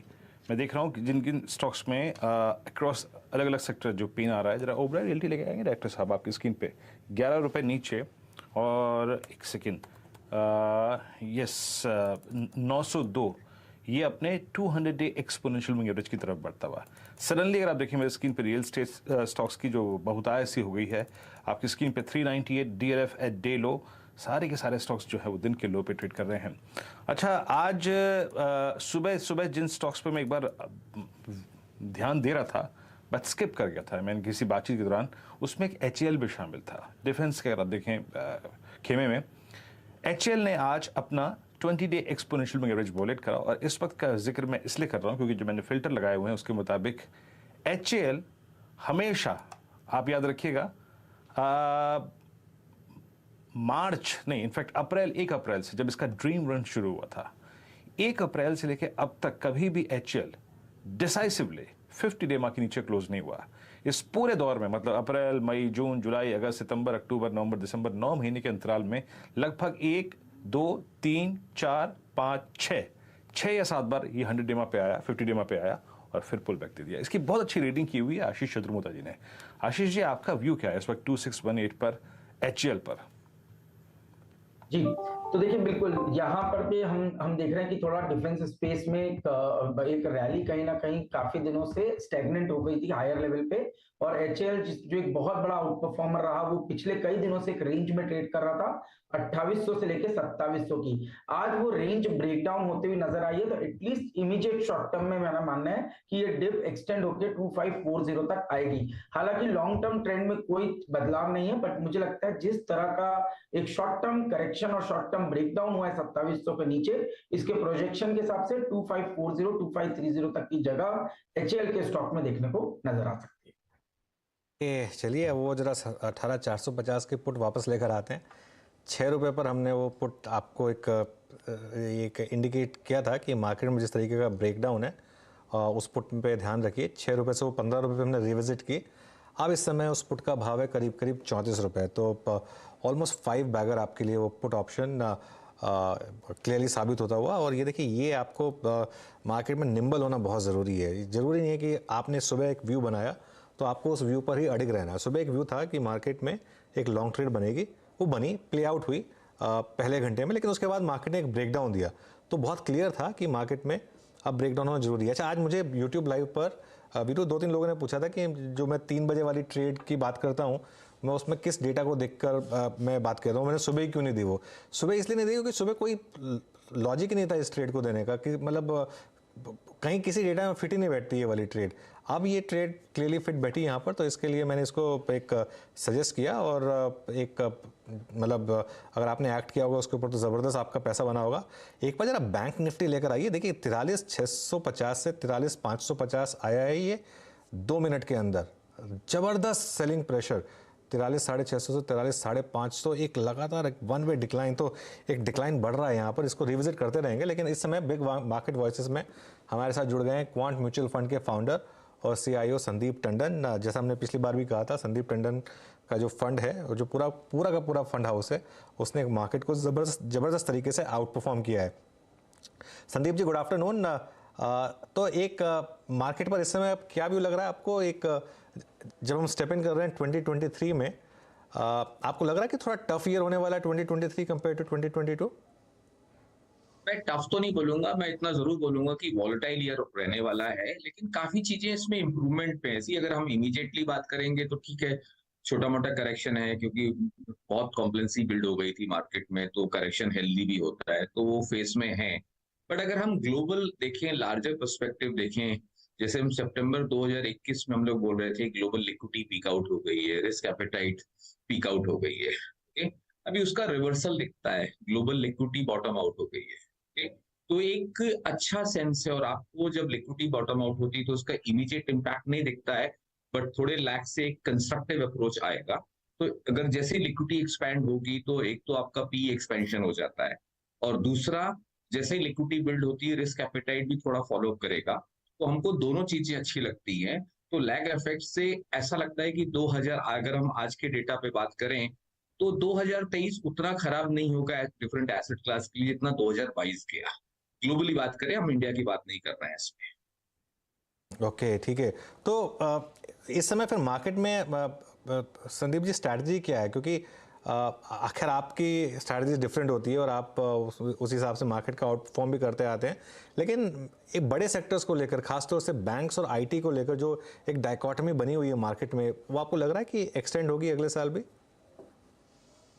देखिए, बैंकिंग सेक्टर में भी अगर हम बहुत एकदम नियर टर्म के एंगल से बात करें, जैसे हमारे पास भी काफी पीएसयू बैंक्स हैं, तो थोड़ा यूफोरिया हमको देखने को मिला है।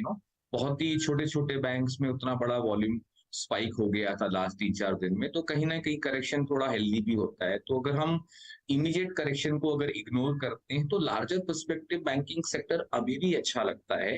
बट कोई चीज इतना चली है तो करेक्ट होना चाहिए जो हो रहा है।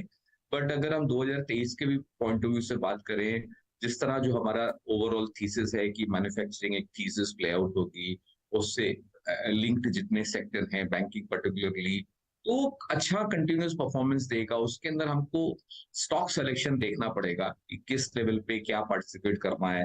जैसे पीएसयू बैंक की हमको 3 प्राइवेट सेक्टर बैंक से ज्यादा अच्छी भी लगती है, लेकिन ऐसा नहीं कि हम लोग प्राइवेट सेक्टर में नेगेटिव है। ओके, तो उसके अंदर भी अगर हमें कुछ ओवर ओन स्टॉक को छोड़ दें तो काफी अपॉर्चुनिटी दिखती है। तो हम लोग तो काफी कंस्ट्रक्टिव हैं। तो बाय ऑन डिप का स्ट्रेटजी बैंकिंग सेक्टर के लिए कंटिन्यू रहेगा। ओके, और आईटी सेक्टर के लिए? देखिए, आईटी सेक्टर का 2 चैलेंज है। ओके, जैसे हमने सितंबर 2021 में इसको बोला था कि एक डेकेड टॉप बना है वैल्यूएशन मल्टीपल। ओके, अर्निंग्स पे नहीं बोलूंगा, प्राइस पे नहीं बोलूंगा। तो वो उस तरह का बैकग्राउंड में अच्छा खासा 30 to 50% ने करेक्शन देखा है। अगर हम बहुत नियर टर्म और मीडियम टर्म के एंगल से बात करें तो उसमें एक लगता है कि आईटी सेक्टर है कहीं कंसोलिडेशन हो रहा है, एक अपमूव आपको मिलेगा। बट बहुत बड़ा ओवरवेट हमारे पोर्टफोलियो में अभी भी नहीं है। हम लोग अभी भी लगता है कि ये एक मार्केट परफॉर्मर टाइप कैटेगरी है। अगर अंडर परफॉर्मर नहीं है तो करंट लेवल से भी ये बहुत बड़ी आउट परफॉर्म की कैटेगरी में अभी भी नहीं आएगा। तो एक छोटा एक्सपोजर हमने रखा है इस सेक्टर पे अपना, जो पहले हम लोग बिल्कुल ही नेगेटिव थे, 0 कर दिया था। तो वहां से एक पुल बैक रैली टाइप दिखता है। तो छोटा मोटा एक्सपोजर लेना चाहिए। जैसे बैंक में एक ओवर बुलिश स्टैंड है, उस तरह का स्टैंड आईटी सेक्टर में अभी भी नहीं है। ओके, अच्छा, एक संदीप जी, बहुत लोग ये पूछ रहे हैं कि क्या 2023 में लार्ज कैप्स आउट परफॉर्म करेंगे या मिड कैप्स या स्मॉल कैप्स? स्मॉल कैप तो खैर एक कैटेगरी में उसको कैटेगराइज शायद ना किया जाए, लेकिन एक अगर किसी को इस तरीके की स्ट्रैटेजी बनानी हो तो इस समय किस किस्म के मार्केट कैप्स में ज्यादा वैल्यू लग रही है आपको? देखिए, अगर हम लोग बात कर रहे हैं कि ग्लोबली की अगर लिक्विडिटी का एक बॉटम आउट हुआ है, लिक्विडिटी भी अपट्रेंड रखता है और इसका एपेटाइट भी एक्सपैंड हो रहा है, तो वो बैकग्राउंड में हमेशा आपको स्मॉल कैप्स आउट परफॉर्म करेंगे लार्ज कैप में। ओके, ये बैकग्राउंड मई जून 2020 में भी था। सिमिलर बैकग्राउंड वापस बिल्ड हो रहा है। तो वो बैकग्राउंड में रिलेटिव बेसिस पे अगर हम एब्सोल्यूट की बात नहीं करें, सिर्फ रिलेटिव की बात करें, तो स्मॉल कैप और mid cap index, particularly small caps, मेरे को लगता है कि यहाँ से प्योरली ऑन डेटा एनालिटिक्स एक लार्ज कैप को आउट परफॉर्म करेगा। लेकिन उसमें भी आप सेक्टर और स्टॉक्स अपने को देखने पड़ेंगे। ओके, तो संदीप जी, इस समय आप सबसे ज्यादा कंस्ट्रक्टिव कहाँ पर हैं? किन स्पेसेस पर इस समय आप सबसे ज्यादा दाम लगाएंगे? देखिए, हम जैसे इंडिया स्पेसिफिक बात करते हैं तो मेरे को मैन्युफैक्चरिंग थीम अच्छी लगती है। तो उसमें इंडस्ट्रियल गुड्स हो सकते हैं, कैपिटल गुड्स है, इंफ्रा स्पेस भी अच्छा है, बैंकिंग अच्छा है, और या ऑटो एंसिलरी है। तो ये पूरी स्पेस जो समवेयर इंटरलिंक्ड है, उस स्पेस को हम पार्टिसिपेट करना चाहेंगे बजाय इन जनरल। अच्छा, एक पिछले 3 महीने पहले एक बात हो रही थी कि शायद 2023 में हाइब्रिड फंड्स भी आउट परफॉर्म करें। आप मानते हैं उस बात को? आपके पास हैं कुछ hybrid funds date plus equity के कॉम्बिनेशन में? है, हमारे पास भी हाइब्रिड फंड, हमारा एब्सोल्यूट फंड है, उस कैटेगरी का लीडर है, और मल्टी एसेट फंड है, वो भी उस कैटेगरी का लीडरशिप रोल में है। देखिए, वो अच्छा लगता है। देखिए, हर एक की एक रिक्वायरमेंट होती है। काफी लोग बोलते हैं कि हमारे पास ऑलरेडी ऐसे मतलब फैमिली गोल्ड का या प्रेशियस मेटल्स का ऑलरेडी एक्सपोजर डायरेक्टली इनडायरेक्टली रहता है, तो हम क्यों पार्टिसिपेट करें। ओके, तो हम डायरेक्टली पार्टिसिपेट कर पाते हैं। ये अपना एक माइंडसेट है, बट अगर एक स्ट्रैटेजी के एंगल से बात करें, जैसे अगर आप मेरे को पर्सनली पूछोगे तो मुझे मल्टी एसेट क्लास एक बहुत अच्छी कैटेगरी लगती है, जहां पे हमें कमोडिटीज, इक्विटीज और फिक्स इनकम का एक कॉम्बिनेशन बहुत अच्छे से प्ले करने को मिलता है, और हम लोग उसको अपने फंड में तो बहुत अच्छे से प्ले कर पाते हैं, क्योंकि हम लोग जैसे एक इंडस्ट्री का नॉर्म है, लोग 1/3 वेटेज दे देते हैं तीनों सेगमेंट्स को। हम लोग उसको अपने एनालिटिक फ्रेमवर्क से डिफाइन करते हैं कि तो हम 0 to 80% तक गोल्ड ले सकते हैं, 0 to 80% हम इक्विटी जाते हैं, उसी तरह 0 to इक्विटी हम कैश भी रेज कर पाते हैं। तो अगर आप एक स्ट्रैटेजी के एंगल से बात करेंगे तो मल्टी एसेट तो बहुत अच्छा, आज ये कैटेगरी बहुत छोटी है, अगर मेरा पर्सनल व्यू है कि इस बहुत अच्छा बड़ी कैटेगरी में एक ये इमर्ज होगी, जैसे लोग मल्टी एसेट का इंपॉर्टेंस समझेंगे। ठीक है, समझ गया। आज क्योंकि हम थोड़ा सा आउटलुक 2023 भी डिस्कस कर रहे हैं, एक चीज़ जो मैं पूछ रहा हूँ लोगों से कि सबसे बड़ा रिस्क फैक्टर क्या है 2023 में, ग्लोबल या लोकल? देखिए, आई थिंक रिस्क फैक्टर तो हमेशा अगर आज की तारीख में बात करें, जियोपॉलिटिकल सबसे बड़ा रिस्क फैक्टर है, तो ग्लोबली है। इंडिया में तो जियोपॉलिटिकल इतना प्रॉब्लम दिखता नहीं है, तो इंडिया में तो मैं रिस्क नहीं बोलूंगा। इंडिया में खाली एक ही चीज हमको अवॉइड करना है कि हमको बहुत कैरिड अवे नहीं होना है। कभी कभी क्या होता है कि हम जैसे आउट परफॉर्म करते हैं, तो मैं कई बार ये बात करता है कि बहुत लोग कॉम्प्लिसेंट हो जाते हैं कि हम लोग अभी ग्लोबल मार्केट से डीलिंक हो गए हैं, डीकपल्ड हैं, तो वो कॉम्प्लेंसी भी नहीं रखनी चाहिए। वो एक हमको एक factor back of the mind रखना, और बहुत ज्यादा पैनिक भी नहीं करना है, क्योंकि इंडिया बहुत एब्सोल्यूट और रिलेटिव बेसिस पे अच्छा लगता है। तो एक बैलेंस होके अगर हम 2023 को खेलेंगे ना, तो बहुत अच्छे रिटर्न्स बनेंगे। अननेसेसरी पैनिक और अननेसेसरी यूफोरिया को अवॉइड करना है, क्योंकि वो साइकिल वैसी रहेगी कि 2023 भी हम लोग को लगता है कि हमारे डेटा एनालिस्ट के हिसाब से वो 2022 से भी ज्यादा वॉलेटाइल ईयर हो सकता है। ऐसे में आपकी एडवाइस क्या होगी जो नए इन्वेस्टर्स हैं, खासतौर से जिन्होंने इतना अच्छा 2022 देखा है और शायद कैरिड अवे हो रहे होंगे, उनके लिए क्या एडवाइस होगी आपकी, टंडन जी? इन्वेस्टर या एक जो आम निवेशक है, उसके लिए तो मैं बोलूंगा कि एक बाय ऑन डिप स्ट्रेटजी को पार्टिसिपेट करें, क्योंकि ये एक रिटेल का डिकेड है। जैसे मैं हर लास्ट टाइम भी शायद कहीं आपको मैंने काफी चैनल्स पे मैं बोलता हूँ कि हर बुल मार्केट का एक लीडरशिप होता है।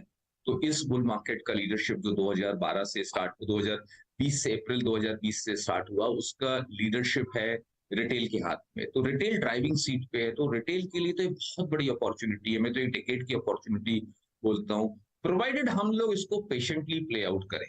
तो हम लोग एक पेशेंट सॉर्ट ऑफ अप्रोच रखनी पड़ेगी, रादर देन सेइंग दैट कि हम बहुत ज्यादा एक्साइटमेंट नहीं करना है, और बाय ऑन डिप स्ट्रेटजी में अच्छा पैसा, अच्छा रिटर्न 2023 में भी मिलेगा। लास्ट टाइम जब आपसे बात हुई थी तो आपने कहा था कि पीएसयू बैंकों में अभी भी थोड़ा रूम बाकी है। उसके बाद हमने और तेजी देखी है, अब यहाँ से भी रूम है यहाँ पर, क्योंकि मैं देख रहा था कि वैल्यूएशन वाइज तो वो ऑलमोस्ट पीक पर आ गए हैं सारे के सारे। अगेन देखिए, जैसे मैं आप लोग बात करें कि हाँ अपनी बात हुई थी, आपने अच्छा मूव्स भी देखा, तो हमको भी लगता है कि कहीं ना कहीं एक नियर टर्म एंगल से अगर हम बात करें, एक नियर टर्म पर्सपेक्टिव से एक थोड़ा बहुत जरूर यूफोरिया हुआ है, और खास तौर पे वो छोटे छोटे स्टॉक्स में जो कहीं भी वैल्यूएशन में इतना अट्रैक्टिव अभी भी नहीं है। ओके, तो उधर यूफोरिया, जब भी कभी यूफोरिया होता है तो फिर एक लार्जर सेक्टर पे करेक्शन हो जाता है, जो हम अभी आज और कल में वो फेस कर रहे हैं। बट मुझे अभी भी लगता है कि ये बुल मार्केट में जो पीएसयू बैंक का एक बड़ा रोल रहने वाला है। अभी हम लोग बात करते हैं, काफी स्ट्रैटेजिस्ट लोगों ने एक लेफ्ट आउट फीलिंग है, तो सब लोगों ने इसको एक टैक्टिकल बाय किया है, क्योंकि कोई भी मिस आउट नहीं करना चाहता है। बट मुझे जो लगता है कि ये कोर होल्डिंग होगी, क्योंकि ये पूरा डेकेड वैल्यू स्टॉक्स का है। तो अगर हम एक डेकेड की बात करते हैं, तो उसके अंदर तो हमने भी क्या 1 क्वार्टर का मूव देखा है या 2 क्वार्टर का मूव देखा है, तो बहुत बड़ी पिक्चर बाकी है। तो मैं तो उसको बहुत अलग ढंग से हम लोग अपने पोर्टफोलियो में देख रहे हैं कि ये एक लॉन्ग टर्म अपॉर्चुनिटी है, और मैं काफी स्टॉक्स को एक कोर पोर्टफोलियो की तरह हमने बिल्ड किया है। इसलिए हमारे म्यूचुअल फंड के अगर हमारे पोर्टफोलियो में देखेंगे तो पब्लिक सेक्टर का वेटेज प्राइवेट सेक्टर से बहुत ज्यादा है, तो वो कोर पोर्टफोलियो है, वो ट्रेडिंग या टैक्टिकल पोर्टफोलियो नहीं है। आखिरी सवाल, आपने मैन्युफैक्चरिंग का जिक्र किया। मैन्युफैक्चरिंग में इशू ये है कि मैन्युफैक्चरिंग इन इटसेल्फ एक सेक्टर नहीं है, वो कई सब सेक्टर्स का एक जोड़ है। तो उसमें विद इन मैन्युफैक्चरिंग क्या आपको सबसे ज्यादा पसंद है? देखिए, अगर हम इमीडिएट जैसे कैपिटल गुड्स का सेक्टर बहुत अच्छे से प्ले आउट हुआ है। लास्ट अगर हम 1 महीने की बात करें तो करीब करीब इंफ्रास्ट्रक्चर स्पेस में भी अपॉर्चुनिटी अच्छी बिल्ड हो रही है। एक तो एक अगर हम इसको आइसोलेशन में नहीं देख पाएंगे कि कहीं ना कहीं अगर ये पूरी थीसिस को देखें कि ये स्पेस अच्छी लगती है, तो जैसे ऑटो कहीं एक जिस तरह से ऑटोमोबाइल्स में जिस तरह प्ले आउट हुआ है, मुझे ऐसा लगता है कि ऑटो एंसिलरी में भी प्ले आउट होना बाकी है, तो अभी भी अर्ली स्टेजेस पे है। तो एक बास्केट अप्रोच ज्यादा अच्छा रहेगा अनुज, रादर देन सेइंग दैट कि हमको एक सेक्टर या एक चीज बहुत पसंद है। तो मैं ये पूरी मैन्युफैक्चरिंग और अलाइड इंडस्ट्रीज को एक बास्केट अप्रोच से क्लियर आउट करूंगा, उसमें बेटर रिस्क एडजस्टेड रिटर्न मिलेगा, बजाय हम कोई स्क्यूनेस दिखाएं अपने पोर्टफोलियो में।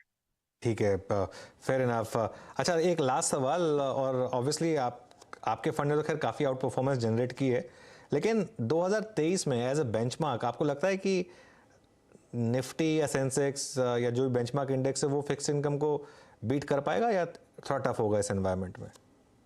देखिए, अगर हम नियर टर्म या ज्यादातर मीडियम टर्म के हिसाब से बात करते हैं, पहले अगर यूएस मार्केट तो मुझे लगता है कि वहां पे भी एक इंटरेस्ट, अगर 10 ईयर यील्ड्स की बात करें तो वो एक साइकिल पीक आउट हो गई है फ्रॉम मीडियम टर्म पर्सपेक्टिव।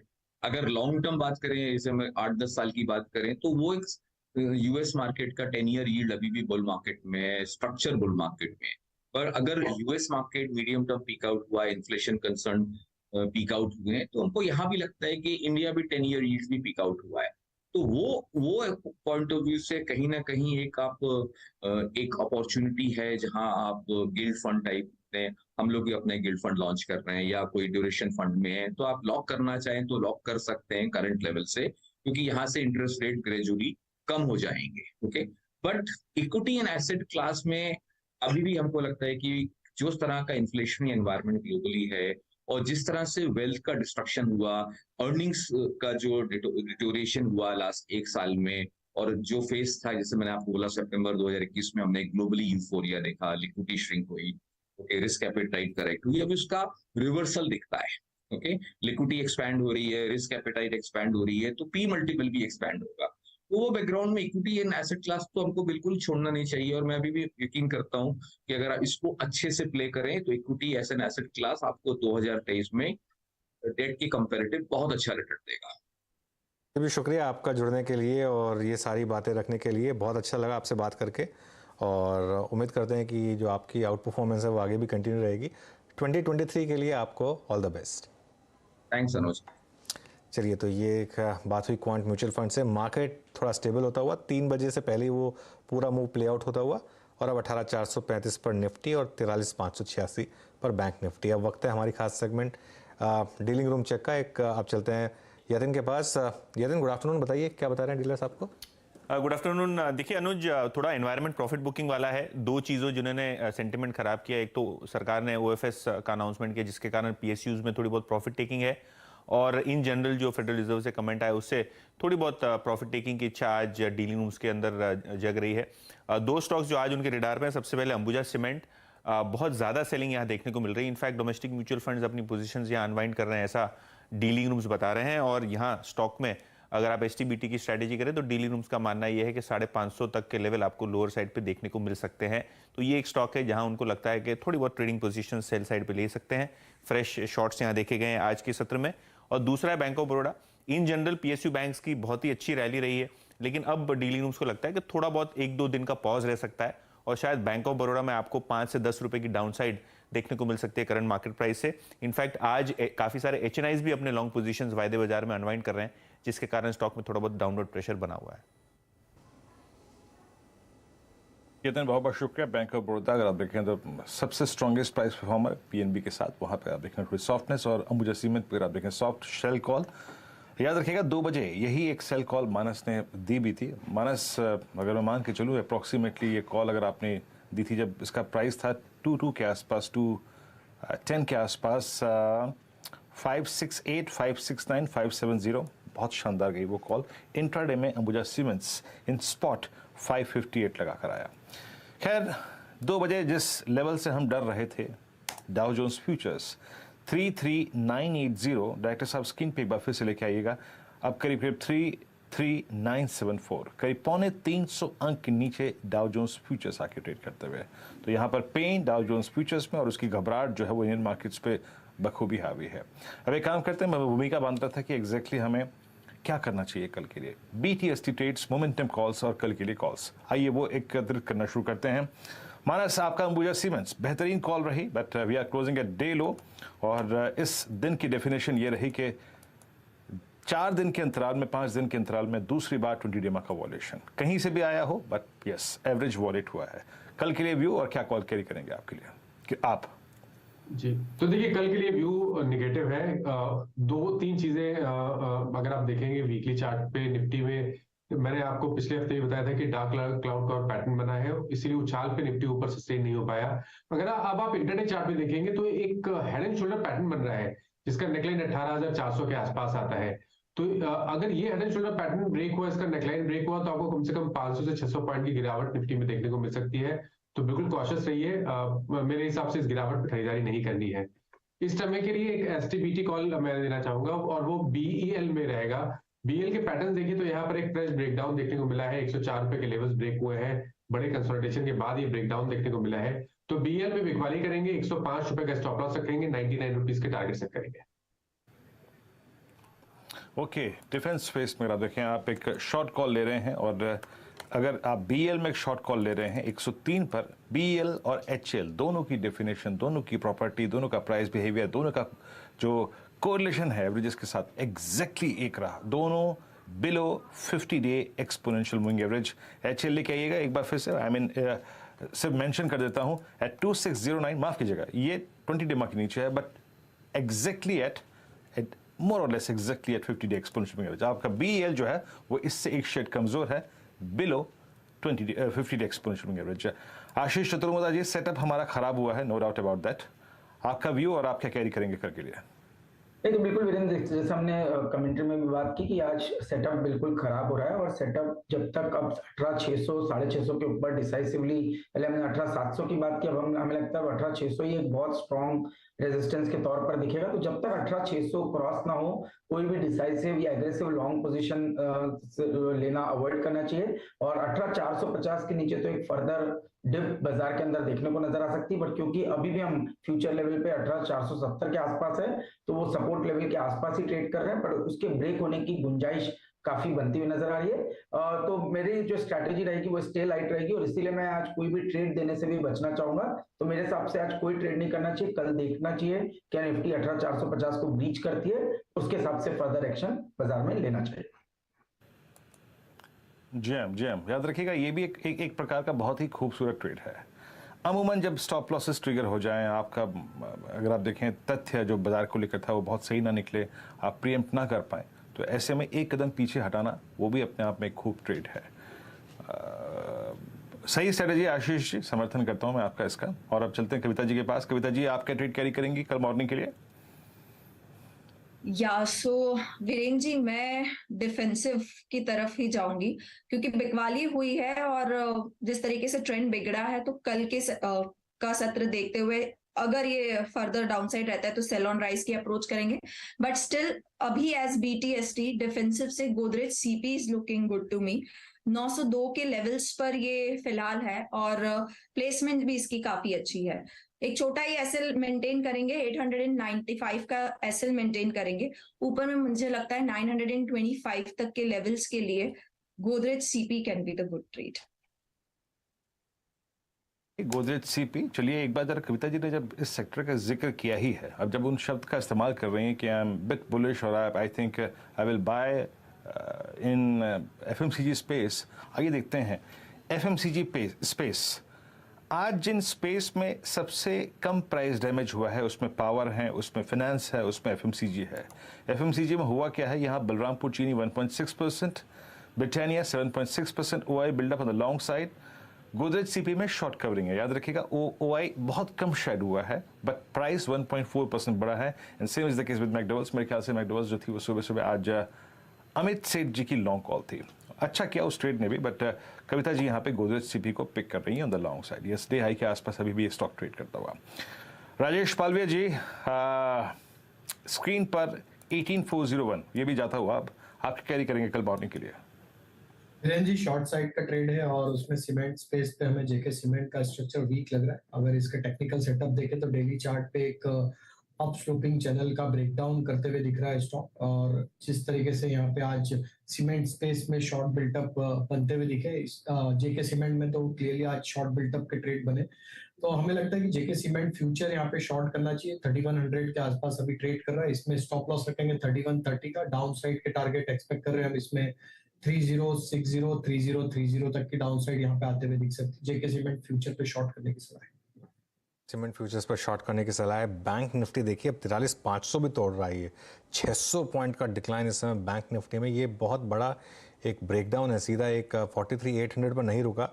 और देखिए ये बहुत ज़रूरी होता है कि स्टॉप लॉसेस लगाना और लॉजिकल स्टॉप लॉसेस लगाना, क्योंकि अगर आप नहीं लगाएंगे तो फिर 800 के बाद भी अगर आप रुके रह गए वहाँ पर, तो वहाँ से आपने 350 पॉइंट गंवा दिए होंगे, करीब 400 पॉइंट गंवा दिए होंगे वहाँ से। और इसके लिए बहुत ज़रूरी होता है स्टॉप लॉसेस लगाना। 43,455 इस समय बैंक निफ्टी। गाबा जी, एसटीबीटी या बीटीएसटी? रीजन दो है। एक तो है कि कल का जो बार बना हुआ एक आइलैंड रिवर्सल है, वो आज अभी कंफर्म हुआ, तो उसको रिस्पेक्ट तो करना चाहिए। 2-4 दिन शायद एक डाउन मूव मिले। अगर ऐसा है तो स्पेस में सीमेंट स्पेस आज वीक नजर आता है। और इस पर मैंने चुना है ग्रासिम। ग्रासिम ट्रेड कर रहा है 1788 पर। 1800 का स्टॉप लगाना चाहिए। पॉसिबल है कि 1750 देखने को मिल सकते हैं। क्या अगर ये एक अच्छी जगह पर है, अगर प्रॉफिट बुकिंग होगी तो इसमें प्रॉफिट बुकिंग ज्यादा ही होगी ग्रासिम में। ठीक है, तो देखिए आप एक नोटिस करेंगे कि एसटीबीटीज जो आ रही हैं वो उन स्टॉक्स में आ रही है जहां पर एक काफ़ी बड़ा मूव देखने को मिला था और वहां से अब प्रॉफिट बुकिंग की आशंका है। इसलिए तो जैसे अंबुजा में आई थी, बैंक ऑफ बड़ौदा में आई थी, अभी ग्रासिम, सुबह आईसीआईसीआई बैंक पर भी एक कॉल थी। ये सारे वो स्टॉक्स हैं जिन्होंने काफ़ी आउट परफॉर्म किया और अब थोड़ी सी profit taking, even dealing room से आपने सुना होगा यतिन को कि डीलर्स भी रिकमेंड कर रहे हैं कि पीएसयू बैंकों में प्रॉफिट बुक कर लें। अग्रवाल जी, आप कोई स्टॉक पसंद करेंगे यहाँ पर जो मीडियम टर्म के हिसाब से ले जाना चाहेंगे?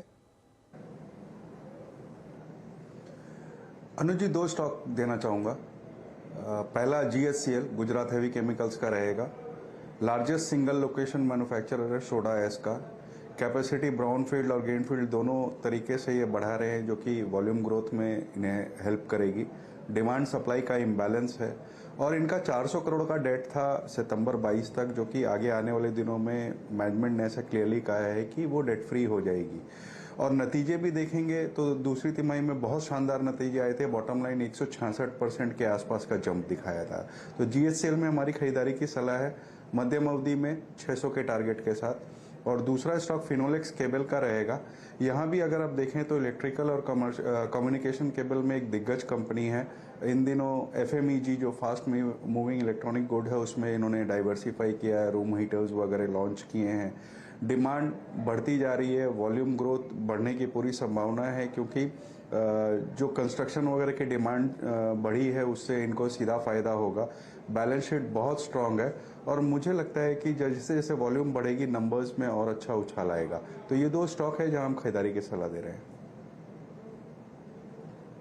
ओके, फिनोलेक्स के बस आपकी स्क्रीन पे आप देखें तो 585 पर ट्रेड करता हुआ। और अभी कुछ देर पहले अगर आप देखें बोर्ड रूम में आज हम एक केबल कंपनी के साथ ही बातचीत कर रहे थे, बहुत स्ट्रॉन्ग कमेंट्री थी उनकी भी।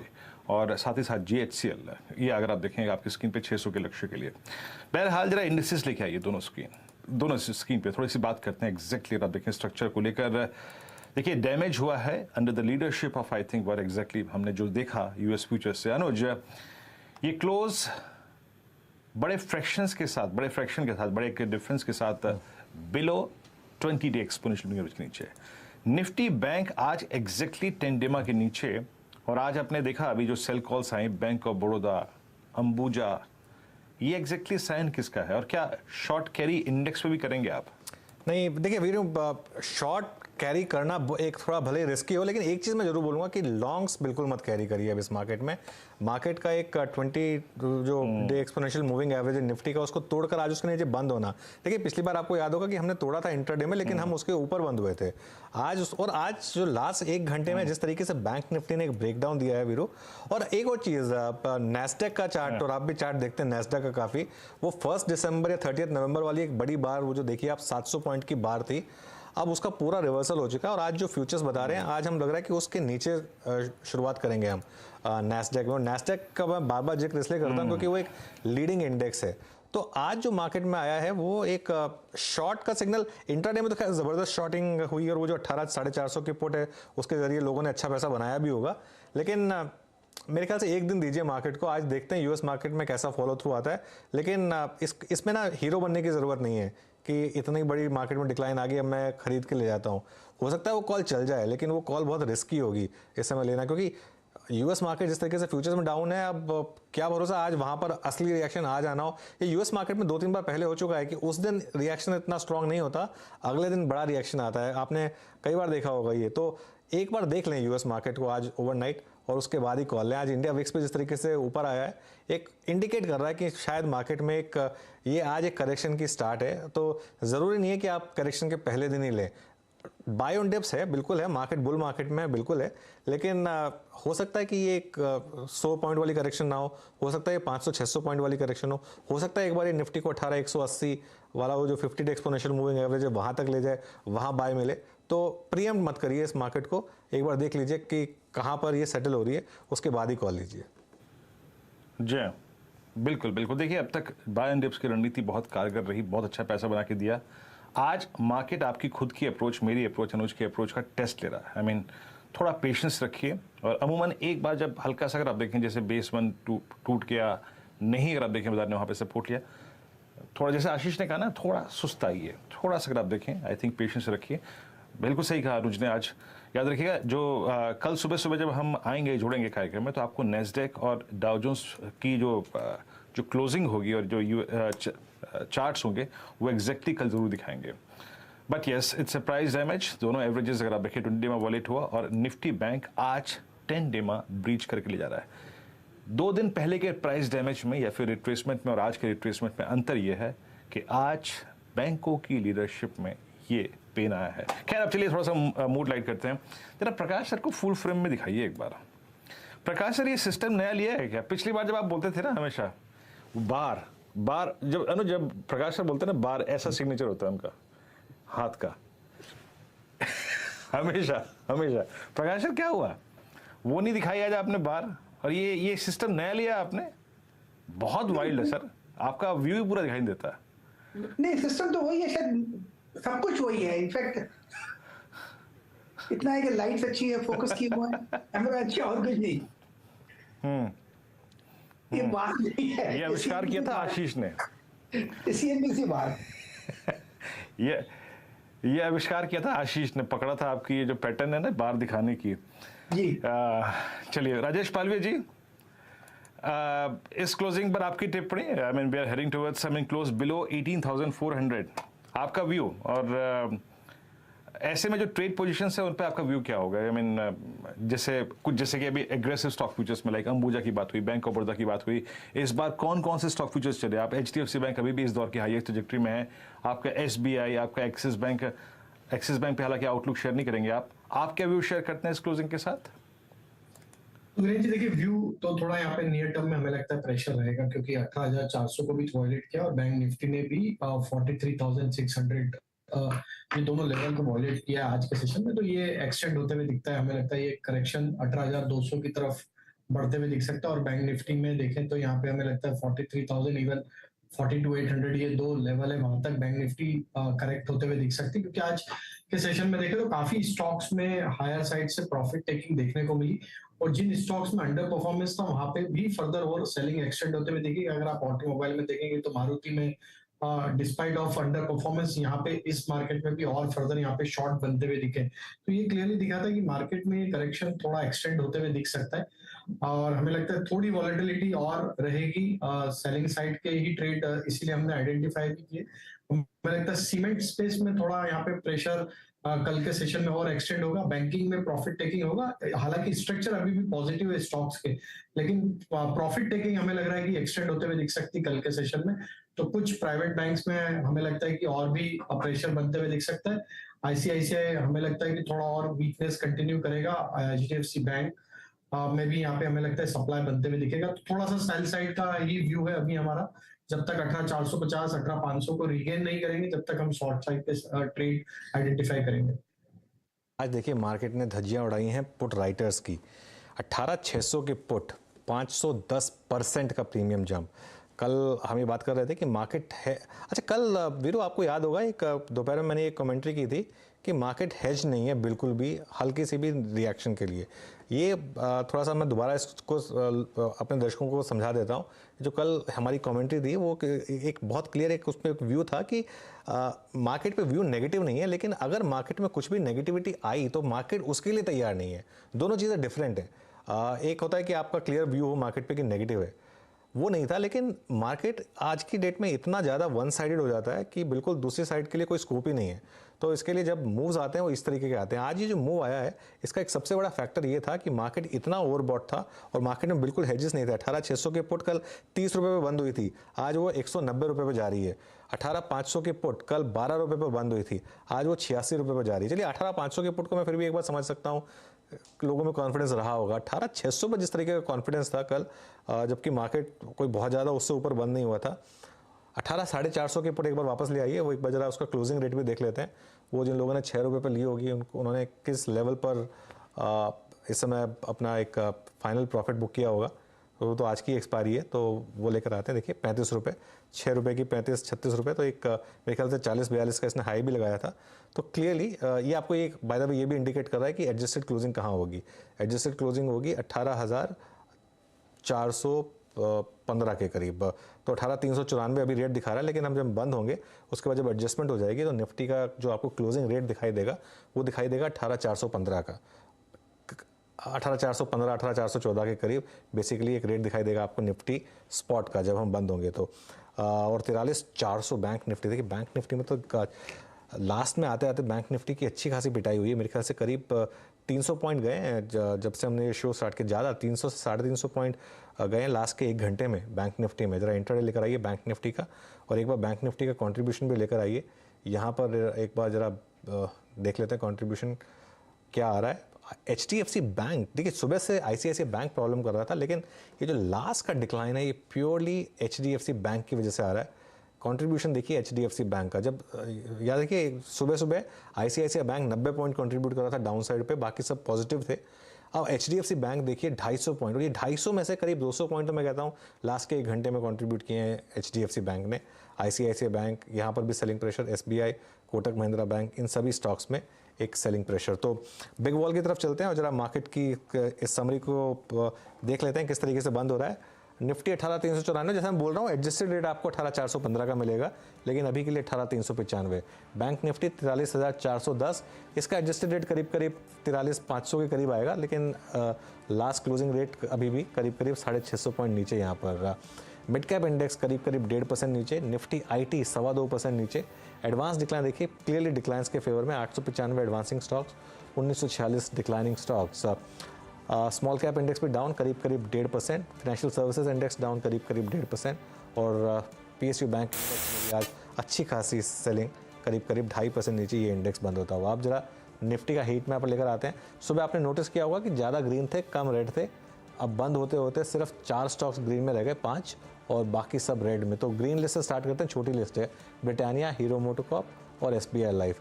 लेकिन रेड स्क्रीन देखिए आप, IT में तो खैर ज़बरदस्त प्रेशर था, इन्फोसिस, टेक महिंद्रा, ये दोनों बहुत नीचे थे, लेकिन जो रियल प्रेशर आया मार्केट में वो आया HDFC बैंक की वजह से, HDFC की वजह से, ITC, ICICI bank, Reliance, state bank of India, Tata consumer, power grid, ये कुछ स्टॉक्स थे जहाँ पर सेलिंग प्रेशर था। अल्ट्राटेक सीमेंट, यहाँ पर भी अच्छा खासा सेलिंग प्रेशर देखने को मिला आपको। HCL टेक,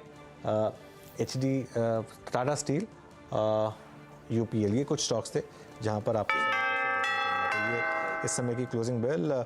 फ्यूचर्स में टॉप लूजर्स क्या थे? IRCTC करीब 6.5% नीचे था। अंबुजा सीमेंट में आज अच्छी खासी करेक्शन, 4.5% के साथ ये बंद हुआ स्टॉक। इंडिया सीमेंट्स में decline, bank of Baroda, Tata communications, Vodafone idea, ये कुछ स्टॉक्स थे जहां पर आपने एक क्लियरली एक सेलिंग प्रेशर देखा। तो ये निफ्टी की क्लोज 18,395 और बैंक निफ्टी की क्लोज 42,390। काबा जी कैसे देख रहे हैं इस क्लोज को? वीकनेस, काफी हद तक वीकनेस है। ये कह सकते हैं कि जो आइलैंड रिवर्सल है उसको रिस्पेक्ट देना चाहिए, और शायद 2-3 दिन और लेवल देखने को मिले। ये 2-3 दिन और देखने को मिले शायद। ये एक बार मैं सिर्फ कोशिश कर रहा था कि देखने की कि कहाँ पर बंद हो सकता है बैंक निफ्टी का एडजस्टेड क्लोज। चलिए वो थोड़ा एडजस्ट होगा। निफ्टी का तो खैर मैंने आपको बता दिया था, एक्सप्लेन कर दिया था कि 18,415 पर शायद इसकी क्लोजिंग आनी चाहिए। इस समय मार्केट को तो अगर आशीष हैं हमारे साथ अभी शो में, चलिए आशीष नहीं है तो पालवे जी हैं। पालवे जी, तो इस समय की जो क्लोजिंग हो रही है निफ्टी, इसको आप क्या देख रहे हैं, रिवर्सल या एक buying opportunity? Anuj ji, it's too early to say अभी यहाँ पे बाइंग अपॉर्चुनिटी। हमें लगता है थोड़ा प्रॉफिट टेकिंग एक्सटेंड होना चाहिए मार्केट में, और थोड़ा डिप यहाँ से 18,200 तो एटलीस्ट हमें लगता है वहां पे फिर रिव्यू करेंगे कि वो लेवल पे होल्ड आउट करता है या नहीं करता है, क्योंकि वो लेवल एक इंपॉर्टेंट है। और हमें लगता है कि ये जो आज का ब्रेकडाउन हुआ है, पुट राइटर्स को जिस तरीके से ट्रैप किया है आज मार्केट ने, हमें लगता है थोड़ा शॉर्ट के ट्रेड यहाँ पे ओपन होते हुए दिखेंगे। तो वेट करेंगे हम 18,200 पे, फिर एक बार रिव्यू करेंगे मार्केट को, अगर वहां तक आता है तो, कि वो अपॉर्चुनिटी बन रही है या नहीं बन रही है बाय करने, क्योंकि हम फिर वीकेंड की तरफ बढ़ते हुए दिखेंगे कल। तो शायद प्रेशर हमें लगता है कल के सेशन में रहेगा और 18,200 की तरफ मार्केट को लेके जा सकता है। चलिए ठीक है, अब एडजस्टेड रेट आ चुके हैं, और जो मैं एक्सप्लेन कर रहा था कि निफ्टी 18,414 और 15 के बीच में, और बैंक निफ्टी करीब करीब 43,500, वो ये क्लोजिंग रेट है। हालांकि जो लास्ट ट्रेडेड रेट्स थे वो इनके नीचे थे, लेकिन क्लोज तो आज काफ़ी खराब। Biru, over to you. जी हाँ, क्लोज बेहद अगर आप देखिए खराब आपकी स्क्रीन पे 18,414, और ये जो बैंक निफ्टी के क्लोज है ये exactly at 10-day exponential moving average. Pressure points Nifty bank भी रहा, निफ्टी आईटी भी रहा 625 अंक नीचे, और कल पिट आपके स्क्रीन पे एक बार फिर से आएगा, and that's I think US markets. और उसका जो रुझान मिल रहा है इस वक्त, डाउ फ्यूचर्स आपकी स्क्रीन पे 281 अंक नीचे। लेकिन फिर भी थोड़ा सा अगर आप देखें मुश्किल सेशन था आज ये, और एक्सपायरी अगर आप देखें 15 दिसंबर की वीकली कॉन्ट्रैक्ट की थोड़ा सा पुट राइटर्स के लिए भारी रही। कल आपसे फिर मुलाकात होगी सुबह मॉर्निंग कॉल में आशीष के साथ, नीरज जी के साथ, और फिर मुनाफे की तैयारी में अनुज और साथ ही साथ आशीष होंगे आपके लिए, और कल फ्राइडे फैक्टर बाजार पे हावी होगा। फिर मिलेंगे सुबह 7 बजे मॉर्निंग कॉल में, तब तक के लिए नमस्कार।